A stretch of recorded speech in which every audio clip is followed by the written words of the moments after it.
He didn't say a word when she walked into his forge covered in road dust and dried blood. He just set down his hammer, crossed the floor in 3 steps, and stood between her and the men who followed her inside. "She's done traveling," he said. "Leave." They left. She stared at his back, this mountain blacksmith nobody in Thornwood respected, and felt something shift in her chest that scared her more than the men who'd been following her for 3 days. If this story already has your heart, subscribe, drop your city in the comments, and ride with us to the end. The summer of 1887 hit Thornwood, Montana like a punishment. The creek was low, the grass was yellow. The kind of heat that made men short-tempered and decisions permanent settled over the valley like a wool blanket soaked in dust. Nobody came to Thornwood by choice. That was the first thing people said about the town. The second thing they said was that if you had any sense at all, you didn't stay. Margaret Avery had sense. She'd had it all her life, enough sense to stretch a dollar until it wept, enough sense to keep her mouth shut in rooms full of dangerous men. Enough sense to know that the letter she'd received 3 weeks ago from her late husband's brother was almost certainly a lie. She came to Thornwood anyway, because sense and desperation are not the same thing, and Margaret Avery was desperately, bone-achingly out of options. She'd buried Thomas in April. Influenza. Fast and merciless the way God sometimes is. He'd been a good man, not rich, not ambitious, but steady in the way that mattered. The way that meant the lamp was always lit when she came home, and supper was never eaten without waiting for her to sit down first. She hadn't understood how much she'd built her whole life around that steadiness until it was gone, and she was standing in an empty house in Illinois with $42 a carpetbag and a letter from a man she'd never met. "Come to Thornwood," the letter said. "Thomas had a stake in a property out here. Come and collect what's owed to you.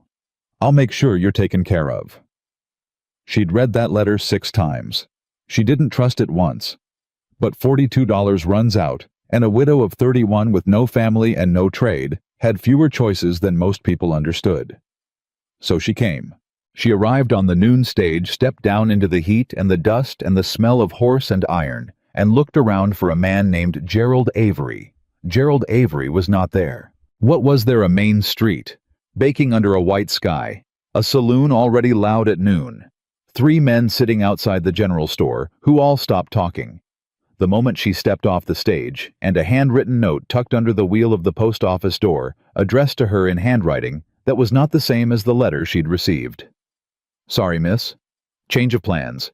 Ask around for the Avery property deed at the land office. Tell them who you are." She asked. The land office was run by a man named Hector Pruitt. Soft hands, hard eyes, a smile that came and went like weather. "Mrs. Avery," he said, folding his hands on the desk with the careful politeness of a man who has practiced it until it looks natural. "I'm afraid there's a complication." "What kind of complication?" "The property your husband held a stake in, it's been attached to a debt claim, filed last month, before your arrival." She kept her voice level. "Filed by whom?" "A business association.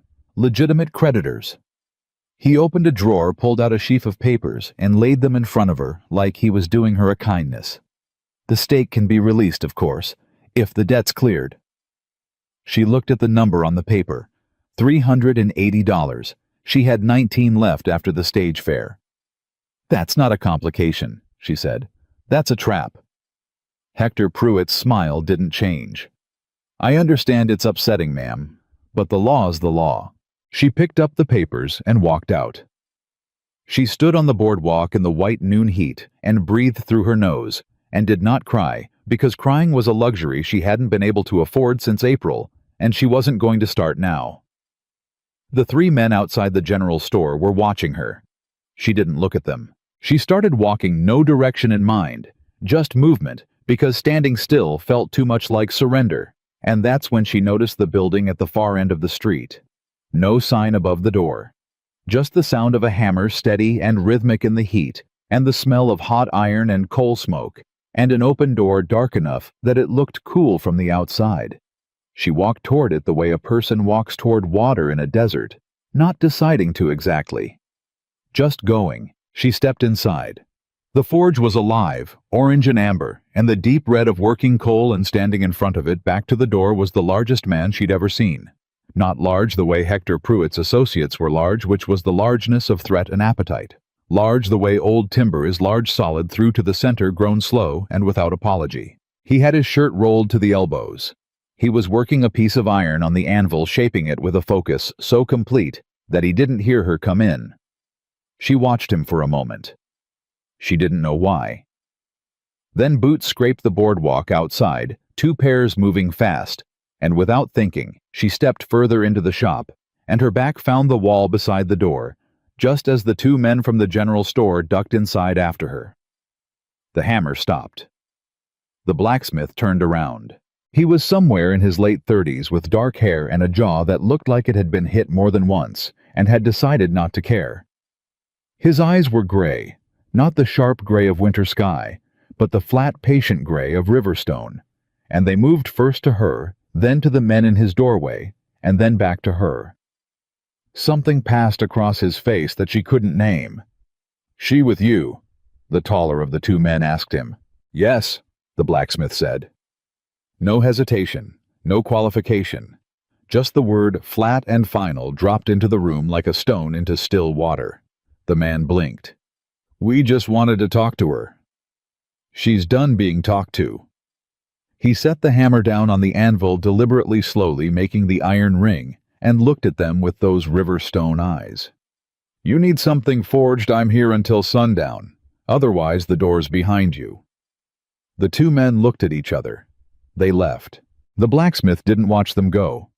He picked up his hammer and turned back to the forge like nothing had happened, like he hadn't just placed himself between her and 2 men who outweighed her by a combined 250 pounds. Margaret stood very still. "Thank you," she finally said. He didn't turn around. "I'm Margaret Avery." A pause. The hammer kept moving. "I know." She blinked.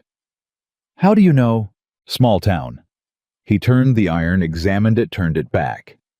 "You got off the noon stage, went to the land office, came out looking like someone had told you your horse was dead." He glanced over his shoulder briefly. "Wasn't hard to track. You were watching me. Noticed you." He turned back to the forge. Different thing. She didn't know what to do with that, so she filed it away and looked around the shop instead. It was orderly, in the way that working spaces become, when one person has spent years alone in them, everything worn to the shape of his hands, everything in a place that made sense only if you understood how he worked. "What's your name?" she asked. Another pause. "Cole Whitfield." "Mr. Whitfield, I need help." I gathered. "Not that kind." She took a breath. "I need someone who knows this town. Someone who isn't connected to Hector Pruitt or whatever arrangement he's running out of that land office." She hesitated. "The man who sent for me, Gerald Avery. Do you know him?" Cole Whitfield set down his hammer and turned around fully for the first time. He looked at her the way a man looks at something he's measuring, not unkindly, but without softening it either. Straight on. "Gerald Avery left Thornwood 2 weeks ago," he said. "Heard he collected some money and rode north. Don't know more than that." She felt the floor shift slightly under her. "He's gone." "Yes, ma'am." She sat down on the nearest bench, not gracefully, just down, because her legs made the decision before her pride could object. Then the letter was bait. She said it out loud, because saying it out loud made it real, and she needed it to be real so she could start figuring out what to do next, instead of just standing in the wreckage of it. "Pruitt used Gerald to get me here. Now he has me in his land office with a debt I can't pay on a property that may not even exist. That's about the shape of it." Cole Whitfield's voice was not gentle, but it was not unkind either. It was the voice of a man who told the truth because he thought lying was an insult to people's intelligence. "Pruitt's been running that scheme for about a year. Gets widows and heirs to come in on property claims. Attaches debt.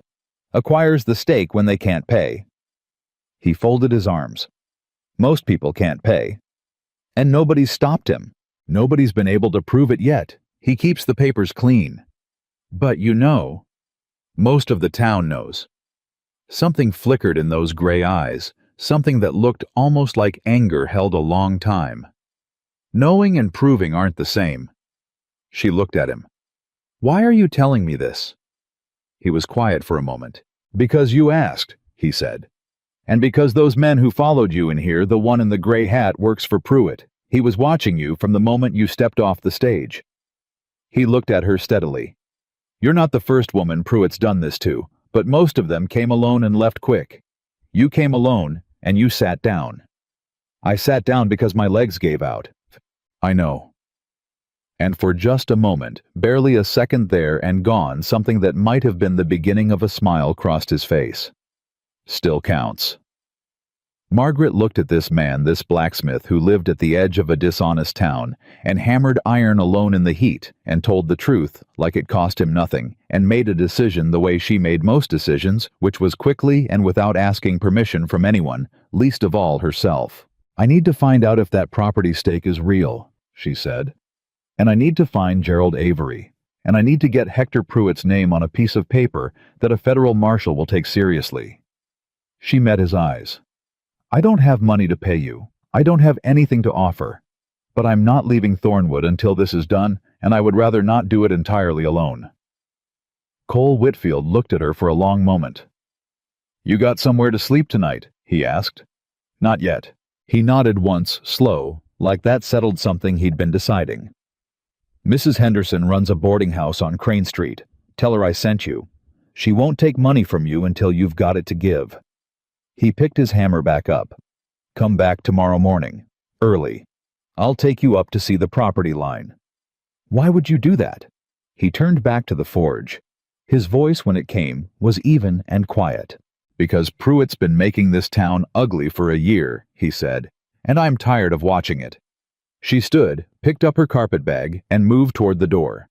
She stopped in the frame and looked back at him. This mountain of a man with riverstone eyes and soot on his forearms, and a hammer in his hand. Mr. Whitfield, she said. He didn't turn around.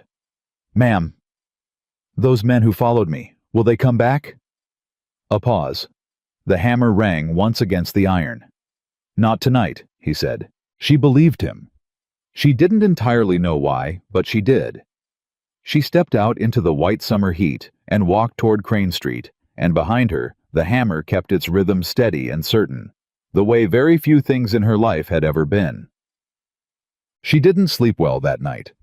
Mrs. Henderson was a small, sharp-eyed woman in her 60s who took one look at Margaret's face and didn't ask a single question, just showed her to a room with a real bed and a window that caught the evening breeze and left a pitcher of cold water on the washstand without being asked. Cole sent you, she said at the door. Yes, ma'am. Mrs. Henderson nodded like that explained everything. Room's yours as long as you need it. Breakfast is at 6. Don't be late. Eggs, don't wait. After the old woman's footsteps faded down the hall, Margaret sat on the edge of the bed in the dark and laid out the facts the way she used to lay out fabric before cutting, carefully measuring twice before committing to a line. Fact. Gerald Avery had used her husband's name to lure her here and had collected money from Pruitt for doing it. Fact. The debt attached to the property stake was fabricated. It had to be because Thomas had no debts she didn't know about, and the amount was too precise to be coincidence. Fact. Hector Pruitt had been running this scheme for a year, which meant he had practice, which meant he had made mistakes he hadn't noticed yet, which meant there were paper trails he thought were clean that were not. Fact. Cole Whitfield had not asked for anything in return. That last one she turned over the longest. She had spent the past 3 weeks accepting charity from neighbors who wanted something back. The sympathy that came with strings, the help that came with the unspoken suggestion that a widow alone was a problem that needed solving, preferably by attaching herself to someone who could solve it. She had learned to read the math behind every kindness. Cole Whitfield's kindness didn't have math she could find. That either meant he was more dangerous than she'd assessed, or it meant he was the rarest thing in the world. She didn't know which yet, but she was going to find out. She was at the forge at first light. Cole was already working. She suspected he had been for hours, because the coal was well established, and there was a finished piece cooling on the workbench that hadn't been there the day before. He had a pot of coffee on the small iron stove in the corner, 2 cups beside it. He poured one without asking and set it on the edge of the anvil within her reach. She picked it up. Strong black, no apology. "Sleep?" he asked, without looking up from the piece he was examining. "Some. Pruitt will know you didn't leave last night. He'll try the direct approach today." He set the piece down. "A man named Aldous Crane will come to find you. He'll say he can help. He works for Pruitt, but calls himself independent." He finally looked up. "Don't believe him." "How do you know he'll come today?" "Because that's the pattern." Cole picked up a set of files and began working the edge of the piece. "First day he sends men to rattle you. Second day he sends someone friendly. Third day, if you're still here, Pruitt comes himself." "And what happens when Pruitt comes himself?" "Depends on who you are." He glanced at her, brief and direct. "Most women are gone by then." "I'm not most women." "No," he said, returning to his work. "I noticed that." She watched his hands, the way they moved over the iron, with a precision that didn't match the roughness of the work. He wasn't a man who'd been defeated by his life. He was a man who'd decided something a long time ago about who he was going to be, and had spent every day since then being exactly that. She wanted to ask him what that decision was. She didn't yet. "Tell me about the property," she said instead. "What do you know about the land Thomas staked a claim in?" Cole set down the file. He looked at her for a moment, considering something, and then walked to the back of the shop and pulled a rolled paper from a shelf. He spread it on the workbench between them. It was a hand-drawn map of the valley and the mountain above it, detailed enough to show creek lines, property borders, elevation changes. "This," he said, touching a section in the upper valley, "is where the Avery stake was filed. 12 acres registered in your husband's name in 1884. She leaned over the map. "That's real, it's actually recorded." "At the Territorial Land Office in Helena." "Yes." His finger moved to a different section adjacent and larger. "This is what Pruitt wants. The Avery stake sits on the water source for the upper range. Whoever controls these 12 acres controls the water for 3 times as much grazing land." He looked up at her. "It's worth considerably more than $380. Margaret felt something cold move through her despite the heat. "He doesn't want money," she said. "Never did. The debt claim is just the mechanism. If you can't pay, the stake transfers. If you can pay—" He paused. "There are other mechanisms." "How long have you known about this?" Something moved in his expression. "Long enough." "Why haven't you done anything?" The question landed harder than she intended. She saw at the slight tightening around his eyes, the way his jaw set. "I'm a blacksmith," he said. "In a town where Pruitt has 3 county commissioners in his pocket, and a lawyer who charges $100 to file a complaint." He folded the map back into its roll carefully. "I've been watching. I've been waiting for someone with a legal claim and enough reason to fight." He looked at her. "You're the first one who didn't run." "Because I have nowhere to run to," she said honestly. He nodded, slowly, like that was the right answer. "Then let's go look at 12 acres of mountain," he said, "and figure out what we're actually dealing with." The trail up to the upper valley was steep and dry, the summer heat pressing down on the mountain like a hand. Cole rode a heavy roan that matched him, unhurried and solid. He'd found her a steady bay mare from the livery without commentary or price negotiation. Simply told the livery owner the horse was needed, and the man had handed over the reins. She filed that away too, that away. They rode mostly in silence. Not uncomfortable silence, the kind of silence that belonged to people who didn't need to fill space with words to prove they were present. The Avery stake was marked with boundary posts, weathered but standing, and it was immediately obvious why Pruitt wanted it. A spring-fed creek ran through the northeast corner of the property, cold and clear, even in the summer drought, feeding down into the upper valley. The grass around it was greener than anything she'd seen since leaving Illinois. The cattle she could see in the distance, grazing on the dry hillside, were moving toward it. "Those cattle," she said. "Whose range?" "3 different ranchers, all of them currently paying Pruitt a grazing fee for water access." Cole's voice was level. "An arrangement that would end immediately if the Avery stake was under legal ownership, and the owner chose to grant access directly." She looked at the water running clear over the stones and understood with sudden completeness the whole shape of it. "He's charging them to use water that isn't his to begin with," she said. "Has been for 2 years, after your husband stopped coming out to check the claim." Cole looked at the creek. "Your husband was a patient man." She felt the ache move through her quick and private. "Yes, he was." Cole didn't say anything. He just gave her a moment without making a production of it, without looking at her while she took it. Then, "We should get back before noon. Crane will come looking, and I'd rather you not be alone when he does." She nodded and turned her horse. They rode back down the mountain in the same quiet they'd come up in, and she thought about Thomas. Patient, steady. Thomas, who had filed a land claim in 1884 and never told her about it, probably because he'd been planning it as a surprise, the way he planned most good things quietly and without announcement until the moment they were real.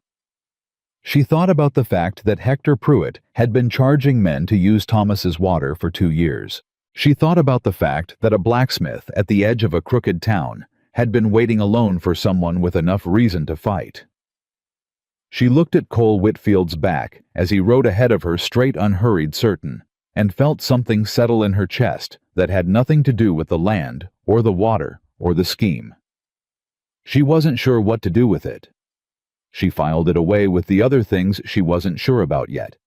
She'd figure it out. She always did. Aldous Crane came at 9:30.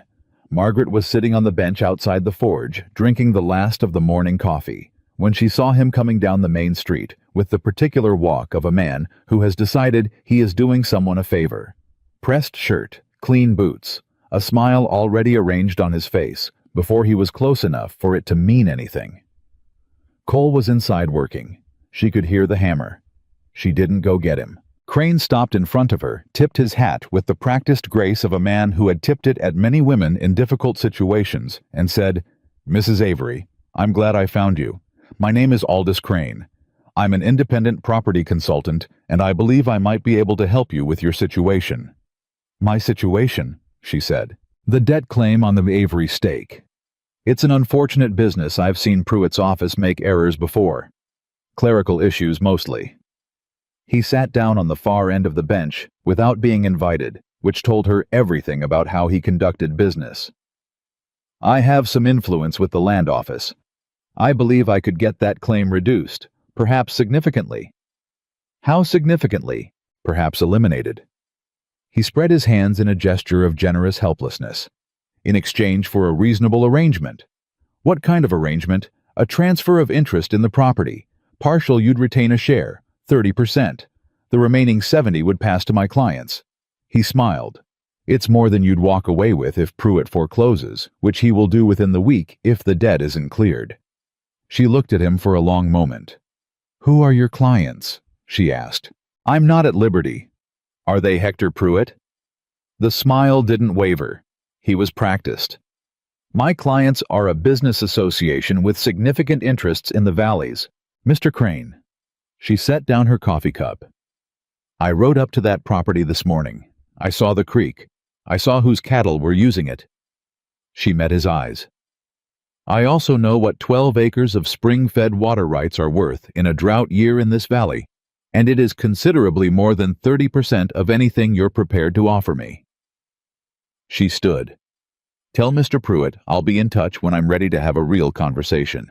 Crane's smile finally shifted not into anger, but into something colder, more considered. He stood as well.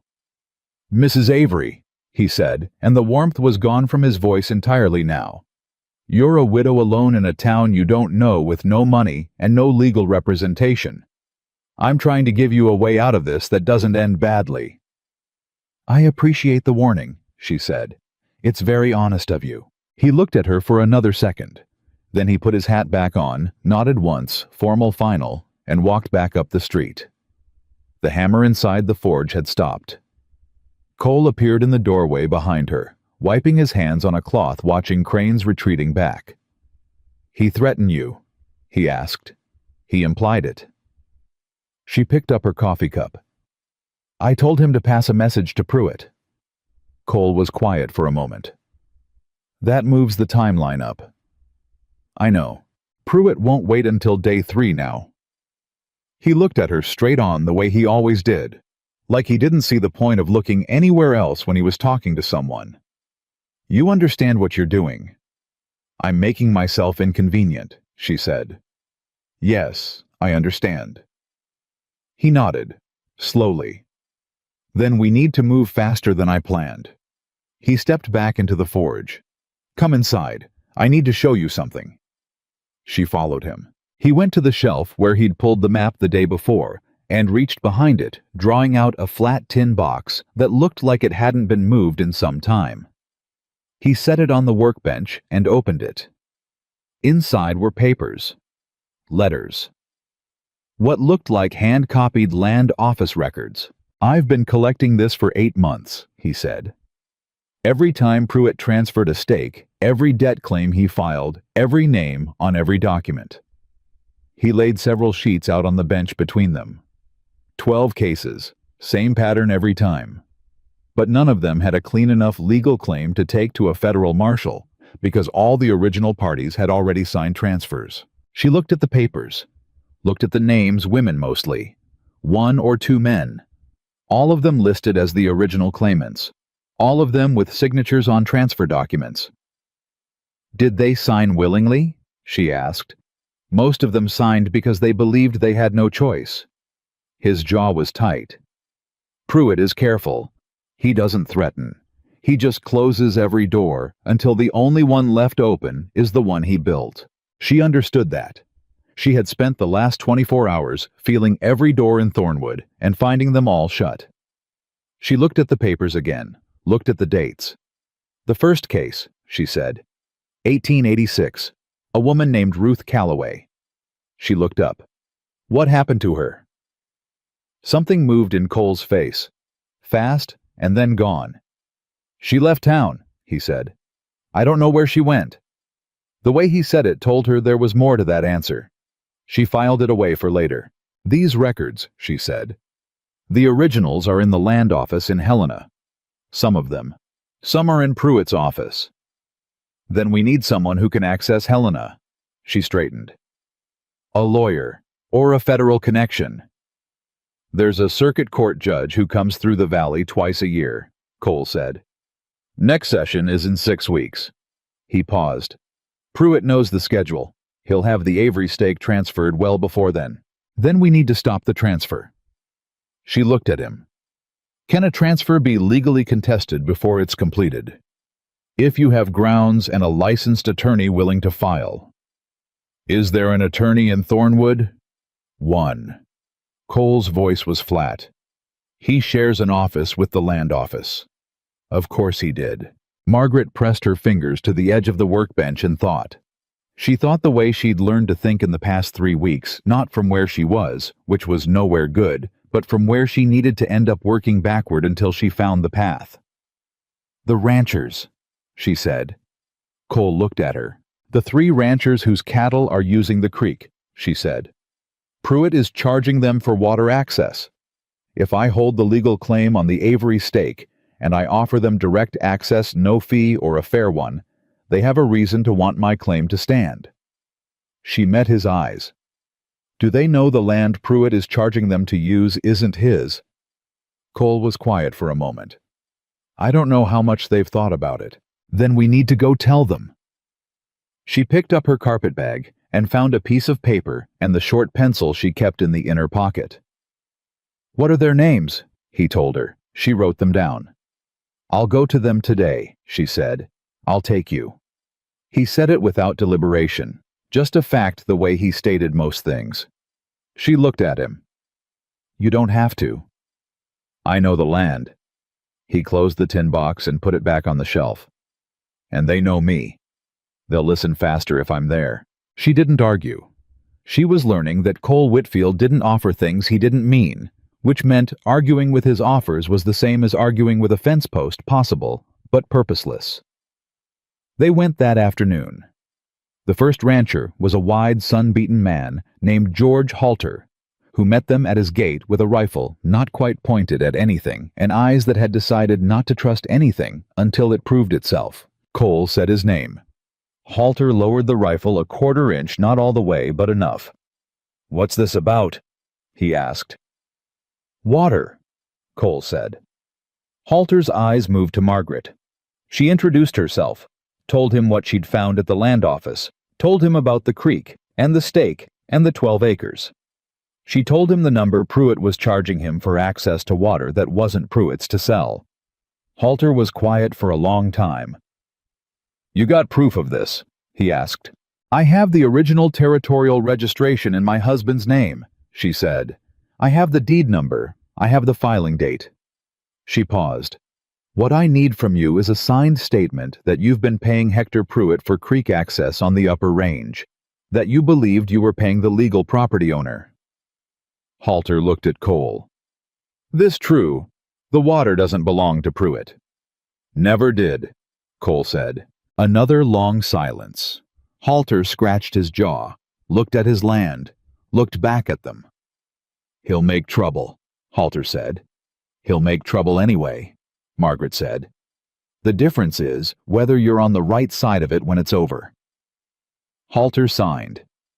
The second rancher was a younger man named Dix, who'd been quietly furious about Pruitt's fees for months and signed before Margaret finished explaining.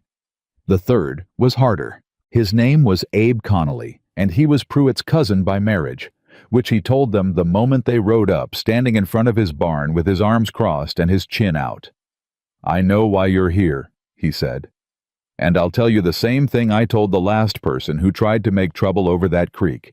I pay a fair rate, and I keep my head down, and I don't involve myself in other people's quarrels." "This isn't someone else's quarrel," Margaret said. "You've been paying for water that was owed to my husband's estate. That makes you a witness to fraud whether you want to be or not." "That's a matter of legal opinion. It's a matter of public record in Helena." She looked at him steadily. "Mr. Connolly, I understand your position. Pruitt is family by marriage and he's your neighbor. But when the federal marshal comes into this valley, and he will come because I am not leaving until he does, he'll ask every person in this valley what they knew and when they knew it." She let that sit for a moment. "A signed statement from you saying you paid in good faith and were misled protects you. Silence doesn't." Connolly uncrossed his arms. He looked at Cole. "You're really part of this?" "I am," Cole said. Connolly looked at the ground, looked at his barn, looked like a man doing arithmetic about his own life and not entirely liking the numbers. "He'll know I signed," he said. "Yes," Margaret said. "He will." A long pause. "You really going to bring a marshal in here?" Connolly asked. "I'm going to try," she said. "I won't lie to you about the odds, but yes, that's what I'm going to do." Connolly went inside and came back with a pen and signed the paper on the flat of his forearm without a table to lean on. He handed it back to her without looking at either of them. "Don't tell Pruitt I was last," he said. "Man's got a temper about order." "I won't tell him anything about you," she said. "Thank you, Mr. Connolly." They rode back down toward Thornwood in the long amber light of late afternoon, and the 3 signed statements were folded in the inner pocket of Margaret's carpetbag alongside the deed number, and Cole's 8 months of collected records. And for the first time since she'd stepped off the noon stage 2 days ago, she felt the shape of something that wasn't just survival. She felt the shape of a fight she might actually win. "You were good in there," Cole said. She glanced at him. He was looking ahead at the trail, not at her. "With Connolly," he added. "The part about the marshal. You didn't oversell it." "I didn't want to lie to him." "Most people would have." "Most people lie when they're scared," she said. "I find the truth works better. It's harder to keep track of." A silence. Then quietly, what she was beginning to recognize as the very beginning of one of his rare almost smiles. "That's a practical reason to be honest," he said. "I'm a practical person." "I noticed." She looked at his profile, the straight line of his jaw, the way he rode like he'd been on horseback so long, it had become part of how he moved through the world, and thought about what Mrs. Henderson had said that morning over eggs. She'd said it quietly in the way of a woman depositing information without requiring a response. "Cole Whitfield is the best man in this valley. Anybody who knows him knows that. The trouble is, he doesn't know it himself." Margaret hadn't asked why. She was beginning to understand without asking. They were 2 streets from the forge when the boy came running. He couldn't have been more than 12, skinny barefoot, the kind of fast that comes from a lifetime of running errands, and he skidded to a stop in front of Cole's horse with his hands on his knees and his chest heaving. "Mr. Whitfield," he gasped. "Mr. Pruitt's men. They went into the boarding house. Mrs. Henderson, she told them the lady wasn't there, but they didn't believe her, and one of them went through her room." Margaret's hand tightened on the reins. "Anyone hurt?" Cole asked. His voice was completely calm. "No, sir. Mrs. Henderson hit one of them with a soup ladle." "Good for her." Cole dismounted in a single motion, handed his reins to the boy. "Take them both to the livery. Tell Anderson I'll settle up later." He looked at Margaret, who was already down from her own horse. "Your carpet bag." "I have it." She'd had it on her arm all day. He nodded. "Come on." They went to the boarding house on foot. Mrs. Henderson met them in the front hall. A small woman vibrating with indignation, a soup ladle still in her right hand. "The nerve," she said before either of them spoke. "The absolute nerve of those men, walking into my establishment, going through a guest's belongings." She fixed Cole with an eye that had clearly been formidable for several decades. "I told you last year, Pruitt was going to go too far." "You did?" Cole agreed. "What did they take?" "Nothing worth taking." She glanced at Margaret. "I moved your trunk to my room this morning, feeling something was coming." She said it plainly without drama, a woman who had lived long enough to trust her instincts and had stopped apologizing for it. "Whatever was in it is safe." Margaret let out a breath she hadn't known she was holding. "Thank you, Mrs. Henderson." "Don't thank me. Get that man out of my town." She turned and walked back toward the kitchen. "Supper's in an hour. Wash your hands." Margaret looked at Cole. He was looking at the front door jaw set, working through something in his head. "He's moving faster than the pattern," he said. "He sent men here while we were with the ranchers, which means someone told him where we were going." "Connolly," Margaret said. "Maybe." He looked at her. "Or someone from the livery saw us ride out and put it together." He shook his head once sharp. "Either way, he knows you're not running, and now he knows you've been talking to the ranchers." "So what does he do next?" Cole's gray eyes were steady. "He comes himself." She had expected that answer. She didn't flinch from it. "Then we need to be ready," she said. "We need more than ready." He looked at her carpet bag. "The records, you have the deed number, the statements, none of it means anything without someone who can take it to Helena." "A rider," she said. "We need someone we trust to get to the Territorial Land Office." Cole was quiet for a moment, thinking. "There's a man," he said slowly. "He runs the postal route between here and Helena. Name's Birch. He owes me a debt, not money the other kind." He looked at her. "If I ask him, he'll go. Tonight." "Ask him," she said. He nodded and reached for his hat. "Cole." She said his name and he stopped. She didn't know exactly what she was going to say when she started saying it. "I need to know something." She kept her voice level. "The woman on the papers, Ruth Calloway, 1886. She watched his face. "What actually happened to her?" The silence lasted 2 full seconds. In a man who spoke as sparingly as Cole Whitfield, that was a long time. "She was my sister," he said. "Half-sister, different fathers." He looked at the wall, not at her, which was the only time she'd ever seen him look at anything other than what he was talking to. She came to Thornwood the same way you did. Letter, property claim, debt. His jaw worked. She signed the transfer. She didn't know she had a choice. By the time I got back from a job in the North Valley, she was already gone. He paused. I haven't been able to find her. Everything landed differently now.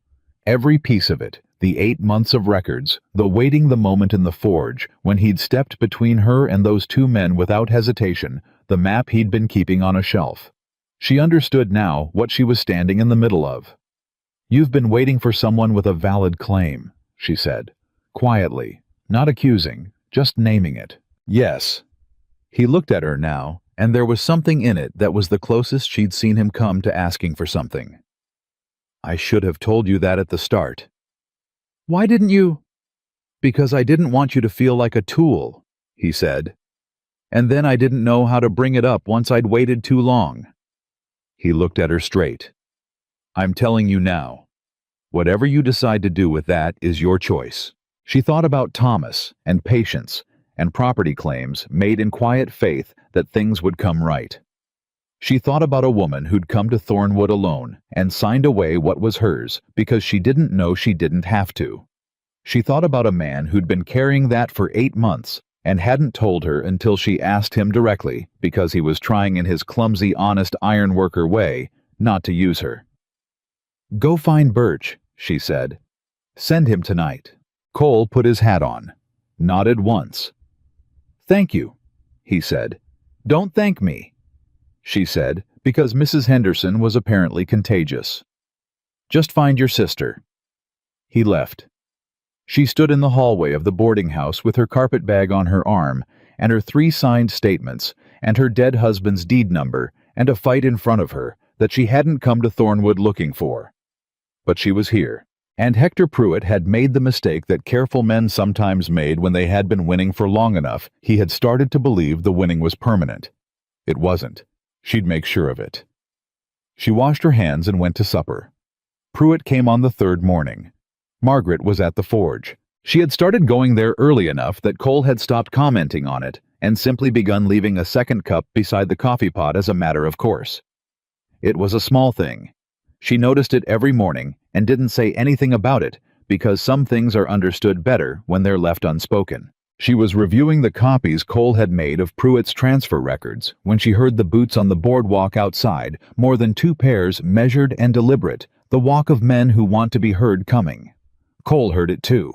His hammer slowed, then stopped. Hector Pruitt stepped into the forge like a man entering a room he already owned. He was smaller than she'd expected, medium height, neatly dressed with the careful grooming of someone who understood that appearance was a form of argument. 2 men stood behind him in the doorway. Not Crane. Bigger than Crane. He looked at Margaret first, then at Cole, then at the papers on the workbench, which he couldn't read from where he stood, but whose presence clearly registered. Mrs. Avery, he said. I'm glad I finally have the chance to speak with you directly. I apologize for the confusion at the land office. These matters can be communicated poorly by staff. He smiled, warm, practiced, utterly without reach. I'd like to offer you a resolution.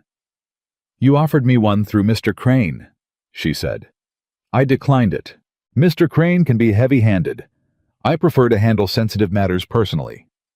He moved toward the workbench with the ease of a man accustomed to taking up space in other people's rooms.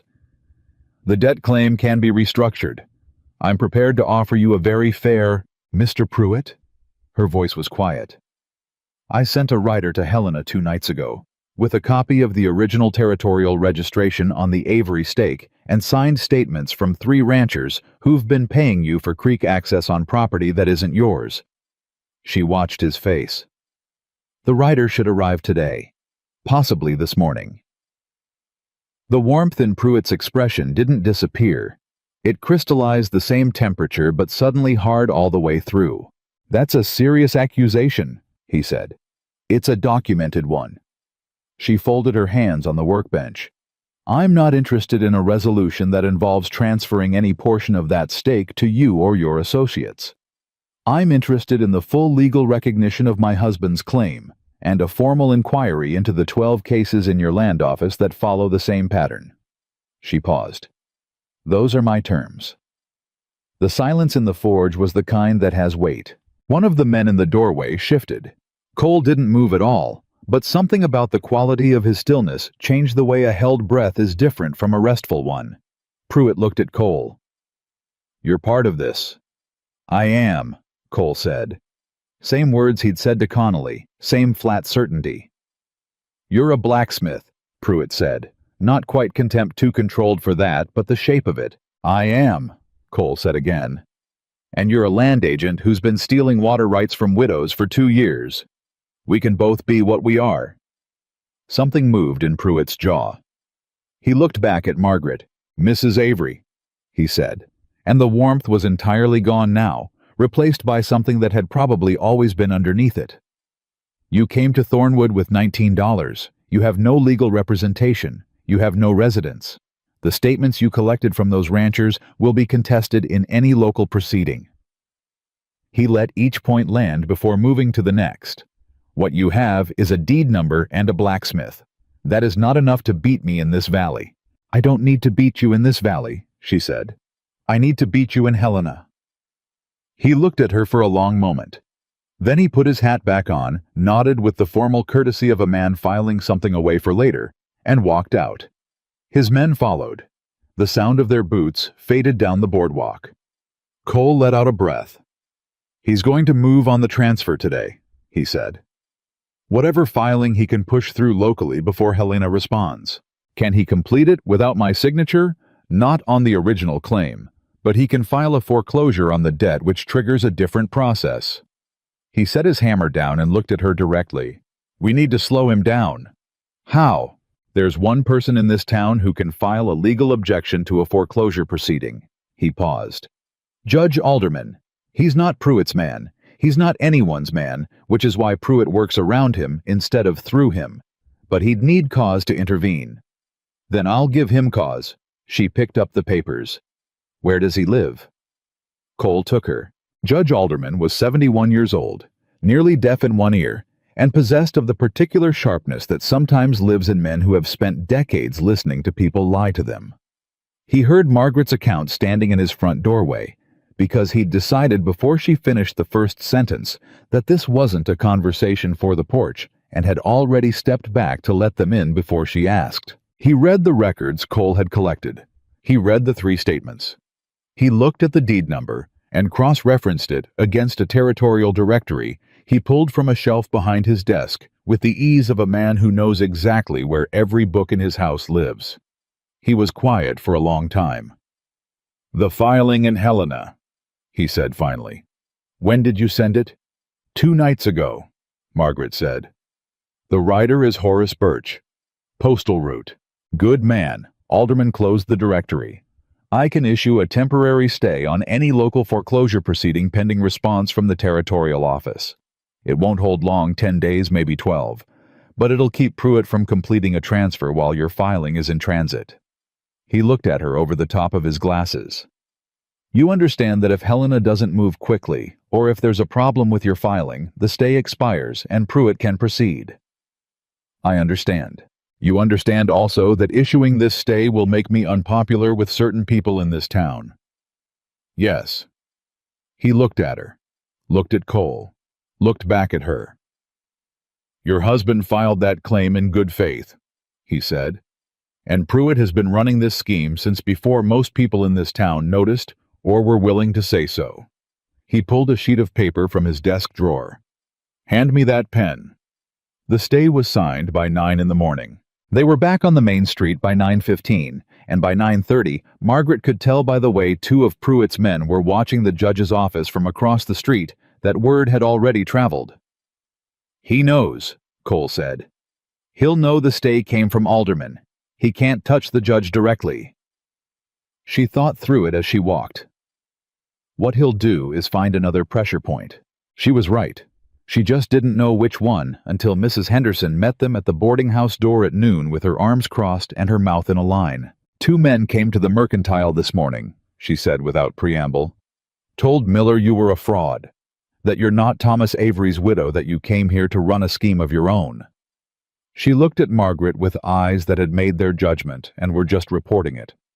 Miller told them to buy something or leave, but they said it loud enough for people to hear it. Margaret felt it move through her, the particular cold of having your name dirtied in a room you weren't in to defend it.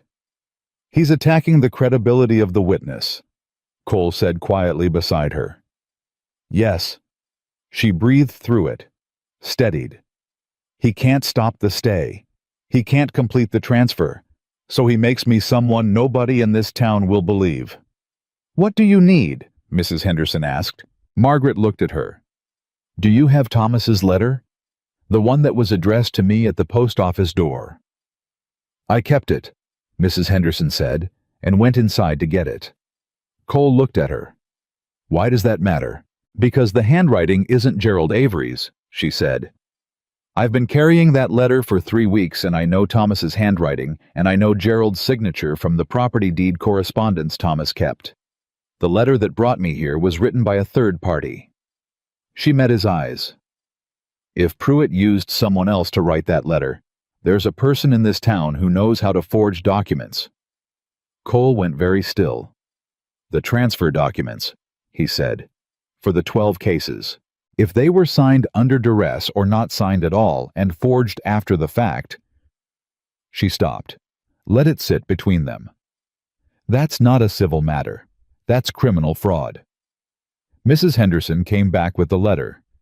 Margaret took it, read it again carefully. She had almost memorized it by now, and then looked at Cole.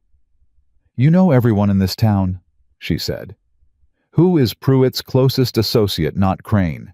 Someone who does the detailed work, the paperwork, Cole thought. He thought the way he did everything without rushing it. A man named Sellers, he said. Came to town about 2 years ago. Works out of the back of the land office. Nobody knows exactly what he does. He's the forger, Margaret said. Or he knows who is. You can't prove that. Not yet. She folded the letter carefully and put it back in her carpet bag. But Sellers doesn't know what we have and what we don't, and frightened men make mistakes. She looked at Cole. Can you get me in a room with him? Margaret. He said her name with a particular weight the first time he'd used it without the misses, and neither of them acknowledged it, but it was there. What are you planning? Nothing dishonest, she said. I'm going to tell him the truth. I'm going to tell him exactly how much trouble he's in, and let him decide whether he'd rather be Pruitt's associate or the territorial court's witness. She looked at Cole steadily. He'll want a way out. Everyone in a scheme like this wants a way out. They just need someone to show them the door. Cole looked at her for a long moment. He looked at her the way he sometimes did when she said something that landed differently than he'd expected, with a kind of attention that was quieter than surprise and more serious than admiration, like he was filing it somewhere careful. I know where he takes his lunch, Cole said finally. Sellers was a thin man, mid-40s, with ink-stained fingers, and the eyes of someone who had been nervous for so long it had become his resting expression. He was sitting alone at the far end of the saloon's lunch counter when they came in, and he saw them before they reached him and started to stand up. Sit down, Mr. Sellers, Margaret said pleasantly, and something in her voice made him sit. She sat on the stool beside him. Cole stood behind her, not threatening, just present the way a mountain is present. I'm Margaret Avery, she said. I think you know who I am. Sellers looked at his plate. I don't know what you think I have the original letter that was sent to bring me to Thornwood, she said. I have a rider in Helena right now with 12 case files and 3 signed witness statements. I have a stay issued by Judge Alderman this morning. She kept her voice conversational. And I have a very strong suspicion that the transfer signatures on at least several of those 12 cases are not what they claim to be. Sellers's fork had stopped moving. Mr. Sellers. She leaned slightly toward him. I don't want you. I want Pruitt. The difference between being his co-defendant in a federal fraud case and being the territory's witness is the difference between prison and walking away. She paused. But that offer has a shelf life. Once Helena responds, and they will respond because I sent real documentation, Pruitt will start making sure everyone around him has more exposure than he does. That's what men like him do. She met his eyes. You know that. You've watched him do it. Sellers looked up. His face was a man doing the arithmetic of his own survival, and the numbers were coming up badly. I didn't forge anything, he said. Quiet, careful. I witnessed. That's different. Witnessed signatures that were obtained under duress, she said. In the eyes of a federal court, the distinction is, I know what the distinction is, he said sharply. Then he caught himself, looked at his plate again. I need assurances. I can't give you legal assurances. I'm not an attorney. She folded her hands on the counter. What I can give you is a witness to this conversation and a letter in my own hand to the territorial court stating that you cooperated voluntarily and early. She let him sit with that. That's worth something. Sellers was quiet for a long time. Cole said nothing. Didn't move. Let the silence do the work. The Ruth Calloway case, Sellers said finally at barely above a whisper. Her signature on the transfer document. She wasn't in the office when it was signed. He didn't look at either of them. I know that because I was there. Or rather, I wasn't. Nobody was. Except Pruitt and Crane. The air in the room changed. Cole's stillness beside her became a different kind of stillness, the kind that has something personal underneath it, held down by will. Will you put that in writing? Margaret asked. Sellers looked at her. If I do, he'll know it was me.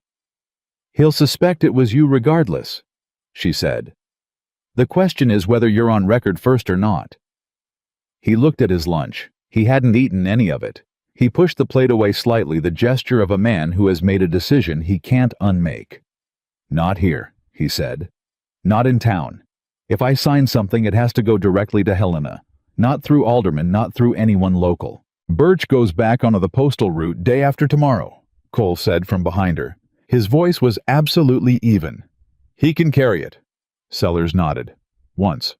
I'll need until tomorrow morning. Tomorrow morning, Margaret agreed. They left him at the counter. They walked out of the saloon into the afternoon heat, and they were half a block down the street before Cole stopped walking. She stopped too. He was looking at the ground, not at anything, just at the ground, and his jaw was working the way it did when he was holding something down by force. Ruth wasn't in the office, he said. No, Margaret said quietly. She wasn't. She didn't sign. No. He was quiet. Then, which means the transfer is fraudulent. The stake she supposedly signed away was never legally transferred, she said. Cole. She said his name the same way he'd said hers earlier, just the name. No prefix, no ceremony. Whatever your sister left behind when she left Thornwood may still belong to her. He looked up. She had never seen him look uncertain before. Capable of pain, yes, she'd seen that in the set of his jaw when she'd mentioned Ruth before. But uncertain, no. He moved through the world with the sureness of someone who has decided not to want things, because wanting things opens a door to loss, and he'd learned the cost of that door a long time ago. But he looked uncertain now. We don't know where she is, he said. We find her, Margaret said. One thing at a time. First we stop Pruitt. Then we find Ruth. She looked at him steadily. You've been carrying this alone for 8 months. You don't have to anymore. He looked at her. It was the longest he'd ever looked at her directly, longer than the moment in the forge when he'd first turned around, longer than the map on the workbench, longer than any of the rides, or the judge's office, or the saloon. He looked at her like he was seeing something he hadn't let himself see clearly before, because seeing it clearly would require deciding what to do about it. Then he nodded, short, and looked away. We should check in with Alderman, he said. Make sure the stay's been formally recorded. Yes, she said. We should. They walked, side by side, which they'd been doing for days now, but something about it felt different, the way the same road can feel different depending on what you're carrying when you walk it. Alderman's office confirmed the stay was recorded and filed by 11 that morning. Pruitt had already sent a man to contest it, which the judge had declined to entertain until he received response from Helena, which he communicated with the impassive satisfaction of a man who doesn't often get to do the right thing and is enjoying it. They were leaving the judge's office when Dix, the younger rancher, came riding down the main street at a pace that drew eyes from every doorway on the block. He pulled up in front of Cole Horse, blowing face set. "Pruitt's men were at Halter's place this morning," he said. "Told him if he didn't retract his statement, they'd contest his water access over winter." He looked at Margaret. "Halter's a practical man. He's got cattle to feed." Margaret felt it, the familiar shape of the pressure closing in. Pruitt couldn't stop the legal process, so he was going after the people who'd made it possible. "Is Halter going to retract?" Cole asked. "He hasn't yet, but he's scared." Dix looked at his hands. "I'm not going to lie to you either. A man came to see me this afternoon. Said some things about what happens to ranchers who involve themselves in legal disputes against well-connected land agents." He looked up. "I'm not backing out. I want you to know that. But I need to know this is going to work." Margaret looked at him. This young man with his signed statement and his honest face and his cattle to feed. "I can't promise you it works," she said. "I can tell you the truth. We have documentation, we have a witness inside Pruitt's operation who's about to cooperate, and we have a stay from the judge. We have more than we had 3 days ago." She paused. "I can also tell you that if you retract, Pruitt wins this round, and he learns that pressure works, and the next person he does this to will have even less help than I did." Dix was quiet. "My father lost a ranch to a man like Pruitt," he said. "Different state, same story." He picked up his reins. "I'll hold." He rode off. Cole watched him go. "You know if this falls apart, those men lose more than we do." "I know," she said. She felt the weight of it, real and specific, not abstract. "Which is why it can't fall apart. Margaret." He stopped walking. She stopped too. He looked at her with those steady gray eyes, and his voice was quiet and direct, the way everything about him was quiet and direct. "What happens if the Helena filing gets delayed? If Pruitt finds a way to slow the response, the stay expires and he moves on the transfer, and Sellers loses his nerve, and we're standing here with paper, and no." "Then we find another way," she said. "That's not a plan." "No," she agreed. "It's not." She looked at him. "Do you have a better one?" He opened his mouth, closed it. "I've had 4 plans in 4 days," she said. 3 of them worked. One of them, the Connolly approach, worked better than I expected, because I was honest about the odds instead of pretending I had certainty I didn't have. She held his gaze. "I don't know what happens if this specific piece fails. I know that I will figure out the next step when we get there, because that's what I've been doing my whole life. And I know I'd rather figure it out with someone who tells me the truth than someone who tells me it's all fine when it isn't." She paused. "So yes, that's my plan. The next step, and then the one after that." He was quiet. He was looking at her the way he'd looked at her outside the saloon, with that careful, searching attention that didn't have a name she could put on it exactly. "All right," he said, low, certain, like something settling. "All right," she said. They were 2 steps from the boarding house when the sound hit sharp and sudden and wrong, the crack of a single shot from the direction of the land office, followed by shouting, followed by the kind of running silence that means something has gone badly. They looked at each other.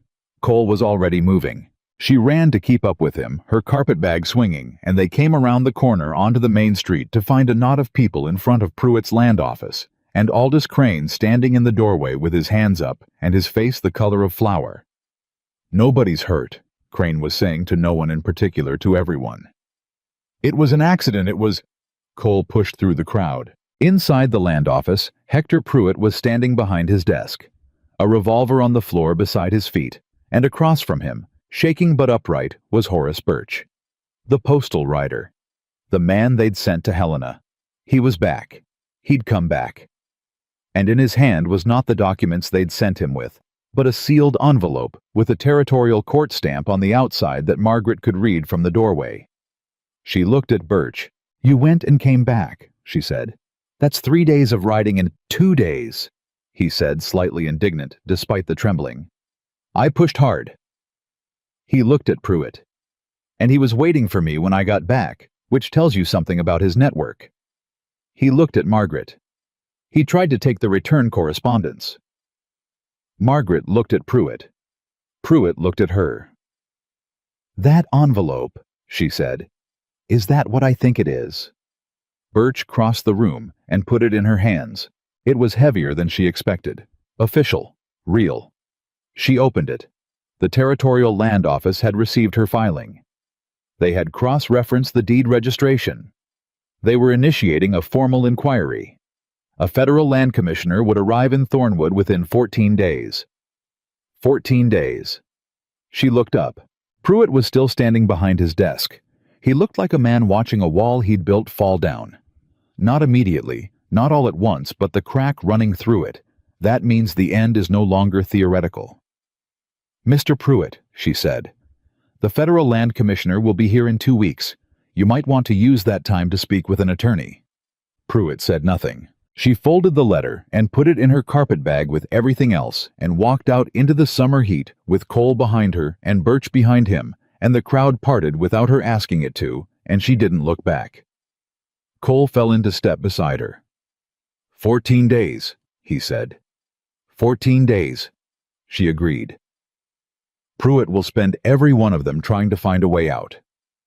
He won't find one, she said. Not now that the territory is involved. They walked. Around them, Thornwood was doing what towns do when something has shifted, that particular low murmur of people recalibrating, deciding which way the wind was blowing and whether they'd bet on the right side. You're not celebrating, Cole said. Not yet. She kept walking. Sellers still needs to sign. Halter still needs to hold. The commissioner still needs to arrive and do his job. She glanced at him. There are 14 days left to hold this together. I know. His voice was quiet. I just meant you did something today that nobody in this town has managed in 2 years. She thought about that. About Thomas, patient and gone. About Ruth Calloway, who'd come here alone and signed a paper she shouldn't have signed and disappeared. About 12 cases in a tin box on a shelf. We did it, she said. Cole didn't answer, but she heard it, the thing he didn't say, the shift in the quiet beside her. And she thought that maybe in the language of a man who said very little, that was as close as he got to saying everything. The 14 days did not pass quietly. Pruitt understood with the clarity that comes to cornered men that his only remaining move was to make the ground unstable enough that nobody could stand on it long enough to testify. He couldn't stop the commissioner from coming. He couldn't undo what was already in Helena.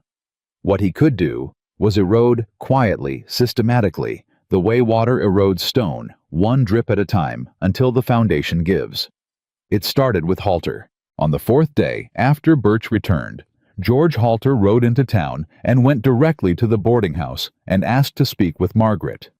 She came downstairs to find him standing in Mrs. Henderson's front hall with his hat in both hands and the look of a man who has not slept well and has decided to stop pretending otherwise.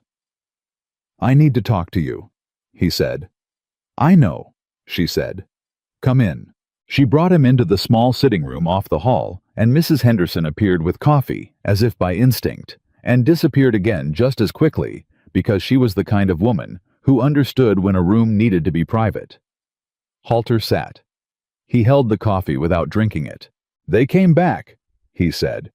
Not men this time, Pruitt himself. He looked at his hat. He sat in my kitchen, talked to my wife, talked about the hard winter coming, about how cattle prices were down, about how a man with a contested water arrangement might find it very difficult to make it through to spring. He stopped. He didn't threaten her directly. He never does it directly. But she was frightened. My wife doesn't frighten easy. Margaret kept her voice steady. What did you tell him? I told him I'd think about it.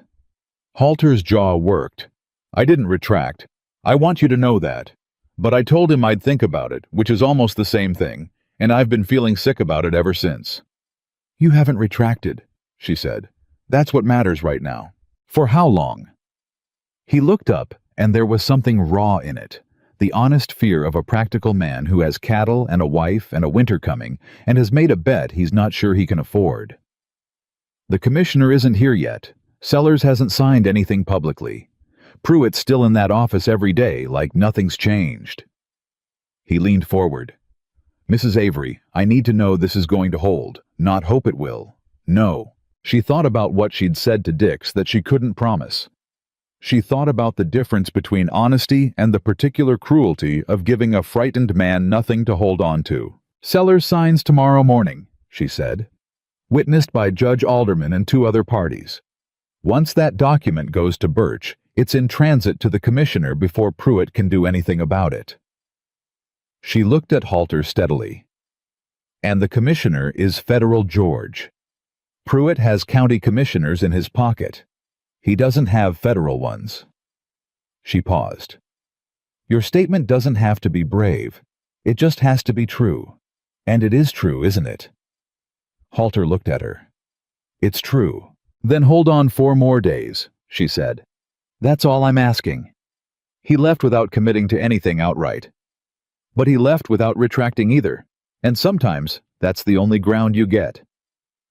Cole was waiting in the forge when she got back, working on a commission piece, but she could tell from the way he looked up the moment she walked in that he'd been listening for her footsteps. Halter, he asked, shaken, not broken. She sat down on the bench, and for a moment, she just let herself be tired, because she was tired the specific exhaustion of someone who has been holding a complicated thing together through will alone and can feel the edges starting to strain. Pruitt went to his house, talked to his wife. Cole's jaw tightened. Low. It's effective, she said. That's why he does it. She looked at her hands. We need Sellers to sign tomorrow, not the day after. Tomorrow. I spoke to him this afternoon. Cole set down his hammer. He's ready. He's scared, but he's ready. Alderman will be there at 7. Is Alderman safe? She looked up. Pruitt hasn't. Nobody touches Alderman. Cole said it with quiet certainty. He's been in this valley 30 years. His wife is buried here.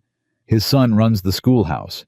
Even Pruitt understands there are lines that make everything worse if you cross them. He looked at her. Alderman is the one thing in this town that's solid. She nodded. Let herself believe that. How are you? Cole asked. It caught her off guard, not the words, but the directness of them. Cole asked questions when he needed information. He didn't, as a general rule, ask questions that were really about something else.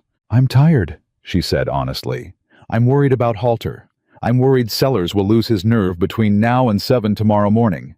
I'm worried that 14 days isn't enough time for the commissioner to get here before Pruitt finds some angle I haven't seen yet. She looked at him. How are you?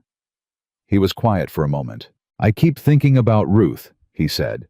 About the fact that she was in this town in this situation, and I was 40 miles north and didn't know.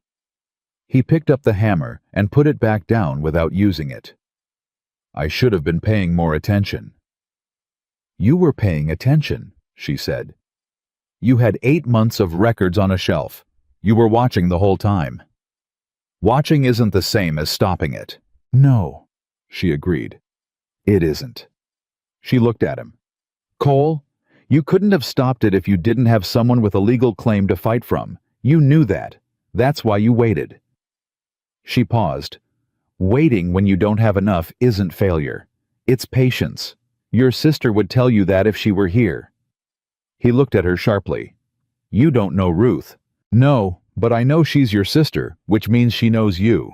And I've had a week to watch how you operate, and I don't think the people who matter to you would be confused about the difference between patience and abandonment. She held his gaze. You didn't abandon her. Pruitt stole from her and drove her out of town. Those are different things. The forge was quiet except for the coal settling. Cole looked at her for a long moment.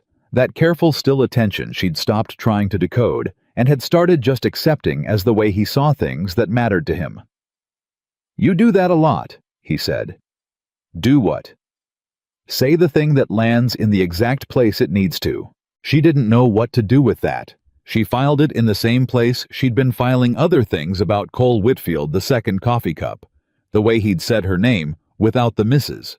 The fact that he'd waited 8 months for something to fight for, and had chosen immediately, and without apparent deliberation, to fight for her. "I say what I think," she said. "It's efficient." Something moved in his face, real and unguarded there for just a second before he picked his hammer back up. "Get some sleep," he said. "Tomorrow's important." "I know." She stood. "Cole." She stopped at the doorway. "For what it's worth, whatever you think you should have done differently, you showed up. When I walked in here covered in dust with 2 men behind me, you showed up." She looked at him. "That's what people remember. Not the times you were 40 miles away, the times you were there." She left before he could answer. She thought climbing the stairs at the boarding house that she might not have been talking entirely about Ruth. She wasn't sure he didn't know that. Sellers signed at 7:15 the next morning. He signed in Judge Alderman's office in the presence of Alderman Cole and a notary that Alderman had brought in from the next town over, a woman named Agnes Price, who drove herself 20 miles in a wagon before breakfast and looked entirely unbothered by any of it. The document was 4 pages. Sellers's hand trembled slightly on the first page and steadied on the rest the way people do when they've committed to something, and the decision becomes calmer than the approach to it. He named Pruitt. He named Crane. He named the Ruth Calloway transfer specifically, and 3 others, and described in careful detail the process by which signatures were obtained or not obtained, and documents were finalized without all relevant parties present. When he finished, Alderman blotted the page and looked at Sellers over his glasses. "You understand this is a sworn statement," he said. "I understand," Sellers said. "And you're prepared to repeat this testimony before a federal commissioner." A pause, shorter than Margaret expected. "Yes," Sellers said. "I am." Birch was waiting outside. He had the document in a sealed case and was on his horse before the clock read 7:30. Margaret watched him ride north out of town and kept watching until he was gone from sight. And then she let out a breath that felt like it came from somewhere she'd been holding since she stepped off the noon stage 9 days ago. Cole appeared at her shoulder. "It's done?" she said. "That part is," he said, not dampening it, just being accurate. It was one of the things she'd come to rely on about him. What happened next came from a direction she hadn't watched. Crane found her, not with men this time, not with the smooth professional warmth of their first meeting. He found her alone on the main street at mid-morning, and he looked like a man who had not slept, whose careful presentation had frayed enough at the edges to show the person underneath, and that person was frightened. "I need to speak with you," he said, privately. She looked at him. She thought about calling for Cole, who was a block behind her at the forge. She decided against it. "Speak," she said. He looked at the people passing on the street, lowered his voice. "Sellers signed this morning. I know he did, because Pruitt knows he did, and Pruitt's office has been, it's not safe in there right now." He met her eyes, and there was nothing practiced about it anymore. "I'm not a forger.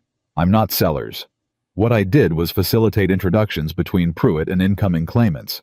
I introduced him to people, and I told myself the legal matters weren't my concern." He stopped. "I told myself that for 2 years. "And now," she said, "now I want to know if there's still room on the other side of this." He said it plainly. No performance. "I'll tell you everything I know about how Pruitt identified targets, how he knew when estates had out-of-town heirs, who gave him the information." He paused. "There's a clerk at the county death registry who's been selling him names." Margaret felt it, the sudden widening of the whole picture, the thing she hadn't known she was missing. "The death registry," she said. "He's been buying names and estate information for 1.5 years. That's how he knew about your husband. That's how he found Gerald Avery to use as a lure." Crane's voice was low and even. "That clerk is still in his office right now. If the commissioner comes and only looks at the land office, he might miss it." She looked at Crane for a long moment. "Why are you telling me this?" "Because Sellers signed, which means the sworn record exists, and Pruitt knows it. And this morning he started talking about how much exposure Crane and Sellers have, and how he personally was misled by subordinates." He looked at her steadily. He's building the case that we acted without him. And if that story takes hold before the commissioner gets here. You need to be on record first, she said. Yes, she thought about it. About the shape of Pruitt's operation, how much wider it was than 12 cases and a water rights scheme, how many rooms it had that she hadn't walked into yet. Go to Alderman, she said. Today, this afternoon. Tell him what you told me. The death registry clerk, the names, all of it. She met his eyes. The judge will know how to record it properly. Will it help me? It'll help you more than silence will, she said. Which is the honest answer. He nodded, pulled his hat down, walked toward the judge's office. She turned and walked back to the forge, and when she came through the door, Cole looked up from his work and read her face in the way he'd gotten very good at over 9 days of being in the same rooms as her. What happened? He said. She told him. He listened without interrupting, which was characteristic, and when she finished he was quiet for a moment. The death registry, he said. That's how Pruitt knew about Ruth. His voice was level. Somebody sold him my sister's name. Yes, she said. He set down his hammer. He looked at his hands, and she watched him do something she hadn't seen him do before. She watched him be angry. Really angry. Not the controlled tightness she'd seen when he talked about Pruitt's methods, but something older and more personal that moved across his face and then got put away with a visible act of will. When this is done, he said. When this is done, she agreed. We find the clerk. We find out what else was sold and to whom. And we find Ruth. He nodded. Once. Hard. Then he picked up his hammer and went back to work because Cole Whitfield dealt with things he couldn't act on yet the way he dealt with everything, by working steadily until the moment when he could. The commissioner arrived on day 11. His name was Warren Hale, and he was a compact, efficient man in his 50s, who had clearly spent a long time doing a job that required him to walk into towns where people were lying to him and figure out which things were true. He had 2 deputies and a court recorder, and he set up in Alderman's office, which Alderman offered, and Hale accepted without the particular performance of gratitude that means someone is trying to make an impression. He was not there to make impressions. He was there to work. He interviewed Margaret first for 2 hours, and she laid out everything in the order she'd learned it, with the documentation, the deed number, the statements, the seller's affidavit, and Crane's voluntary account of the death registry connection. She did not editorialize. She did not ask for sympathy. She presented facts and let them carry their own weight. Hale listened without expression. He asked precise questions. He wrote nothing down himself. The recorder did that, but his eyes were active in the way of someone storing information in a particular order. When she finished, he looked at her.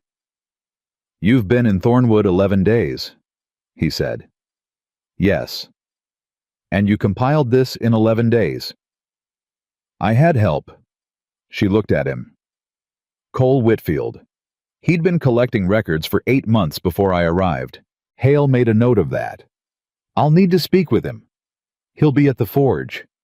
Of course he will, Hale said, with the faint dry edge of a man who has met a lot of Cole Whitfields over the years and has learned that they are always exactly where they said they would be. He interviewed Cole for 90 minutes. She didn't sit in on it.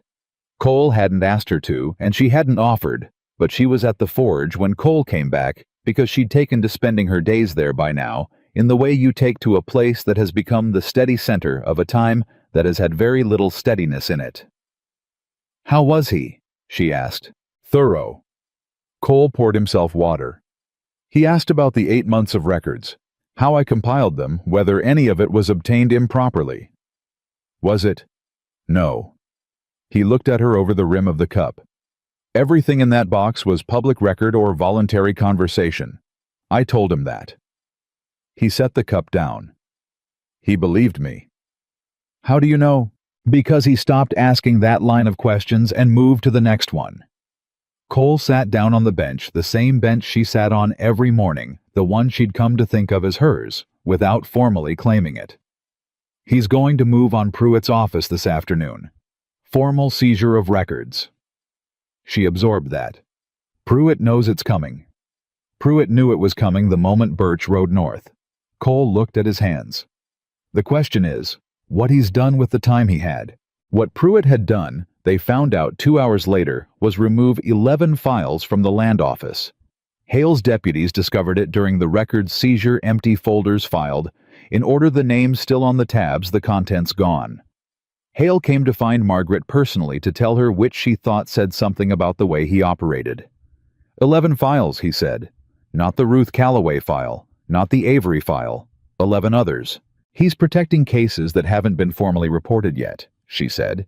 Cases that aren't in what I sent you. That's my read as well. Hale looked at her. It also means there are 11 more claimants who don't know they're part of this. She thought about that. About 11 more people somewhere in the territory who'd signed papers or had papers signed for them and had walked away thinking it was over. I need to know their names, she said. So do I, Hale said, which means I need Pruitt to think he's ahead of us long enough to make a mistake. She looked at him. You have a plan. I have an approach, he said. I'm going to interview Pruitt tomorrow morning, formally with the recorder. I'm going to let him believe that the missing files are a significant gap in our case. He paused. Men who think they've found a gap tend to walk right through it. She understood. You want him to talk about the 11 cases. I want him to explain why 11 files are empty in a way that either convicts him or gives me enough thread to pull. Hale looked at her steadily. I'm telling you this because you've earned the right to know. Not because I need anything from you at this stage. It was the most direct professional respect anyone had shown her since Thomas died, and she felt it land somewhere real. Thank you, she said. Hale left. She sat in the forge, which was quiet, because Cole had banked the fire for the evening, and she thought about 11 people. 11 files. 11 doors Pruitt had tried to close before anyone found the room. Cole came back from walking Hale to Alderman's office and found her sitting exactly where he'd left her. He sat down across from her, not on her bench on the stool by the anvil the way he sat when he was working through something. You know what bothers me most, she said. Tell me. I almost didn't come. She looked at her hands. I had the letter for a week before I bought the stage fare. I almost let it go. $42 and nowhere to put it. And I almost decided Thornwood was too far and too uncertain and let Pruitt have Thomas's stake without ever knowing what it was. She paused. 11 other people probably made that calculation and lost. You're not responsible for them, Cole said. I know. She looked up. But they're real, and they're out there somewhere thinking it's over. She held his gaze. When this is done, the commissioner, the ruling, all of it, those 11 cases need to be found. Someone needs to write to those people and tell them what happened. I'll help you find them, he said. I know you will. She said it simply without making a production of the certainty in it. But it was certain, and she thought he heard that. He was looking at her again, that long, careful look. Margaret. He said her name and then stopped, which was unusual for him. Cole Whitfield said things when he had something to say. He didn't start sentences and stop them. What? She said. He looked at the floor, looked back at her. He seemed to be choosing between two different versions of something. When this is over, he said, what do you do? She understood what he was asking. She heard the whole question in the short one. I don't know yet, she said honestly. I have 12 acres of mountain with a creek. I have a legal claim to it.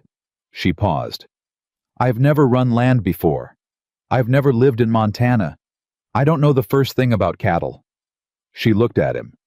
What I know is how to learn and how to ask the right people the right questions. Silence. There's a house on the Avery property, Cole said. Hasn't been used, but it's standing. Thomas had it built in 1885. He said it carefully, not looking at her. It would need work.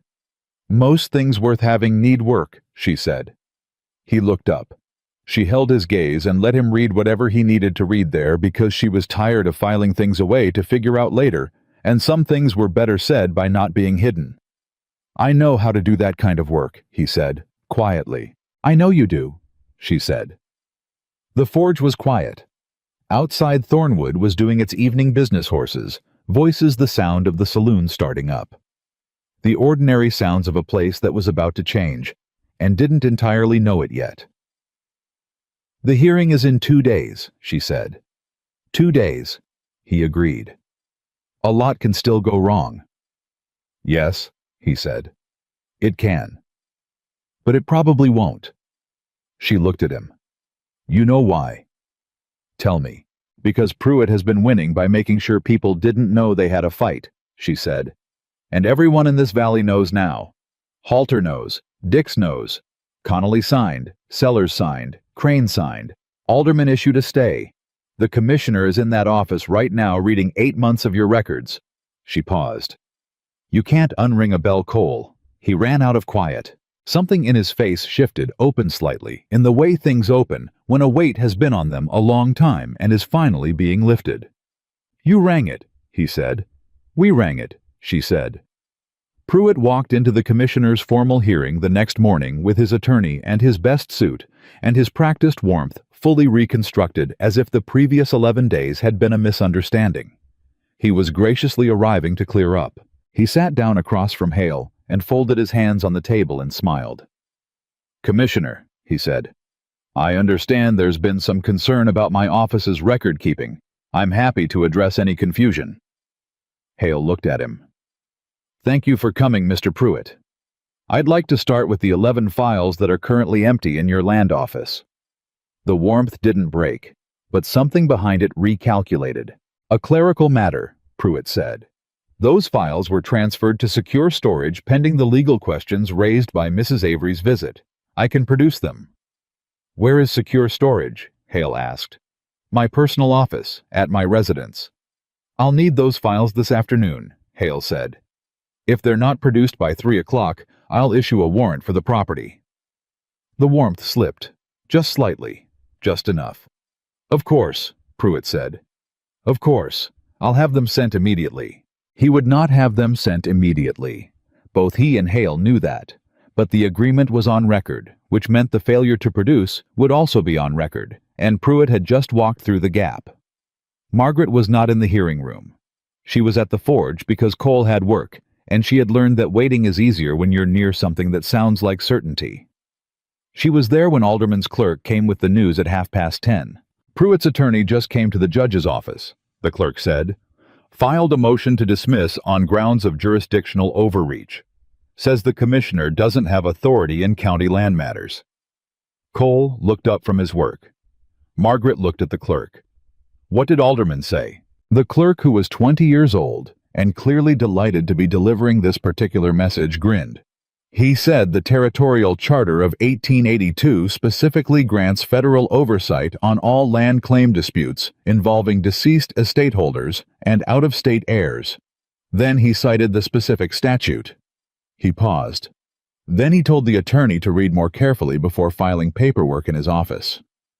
Cole made a sound that was very nearly a laugh. Margaret put her hand over her mouth and did not quite manage to contain what might have been the first real laugh she'd had in 4 months. The motion was denied within the hour.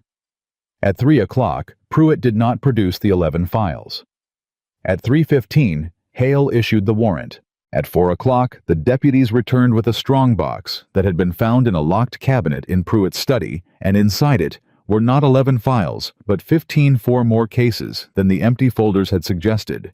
4 more people whose names were on documents in a box a man had been hiding in his house. Hale sent for Margaret. She stood in Alderman's office and looked at 15 folders on the judge's desk and felt something enormous and complicated move through her grief for the people in those files, anger at the years it had taken, and underneath both of those, something quieter and more durable. The satisfaction of a thing completed. "The Avery claim will be formally recognized in the ruling," Hale said. "I'll have a full determination within 5 days. Pruitt and his associates will be held for federal proceedings." He paused.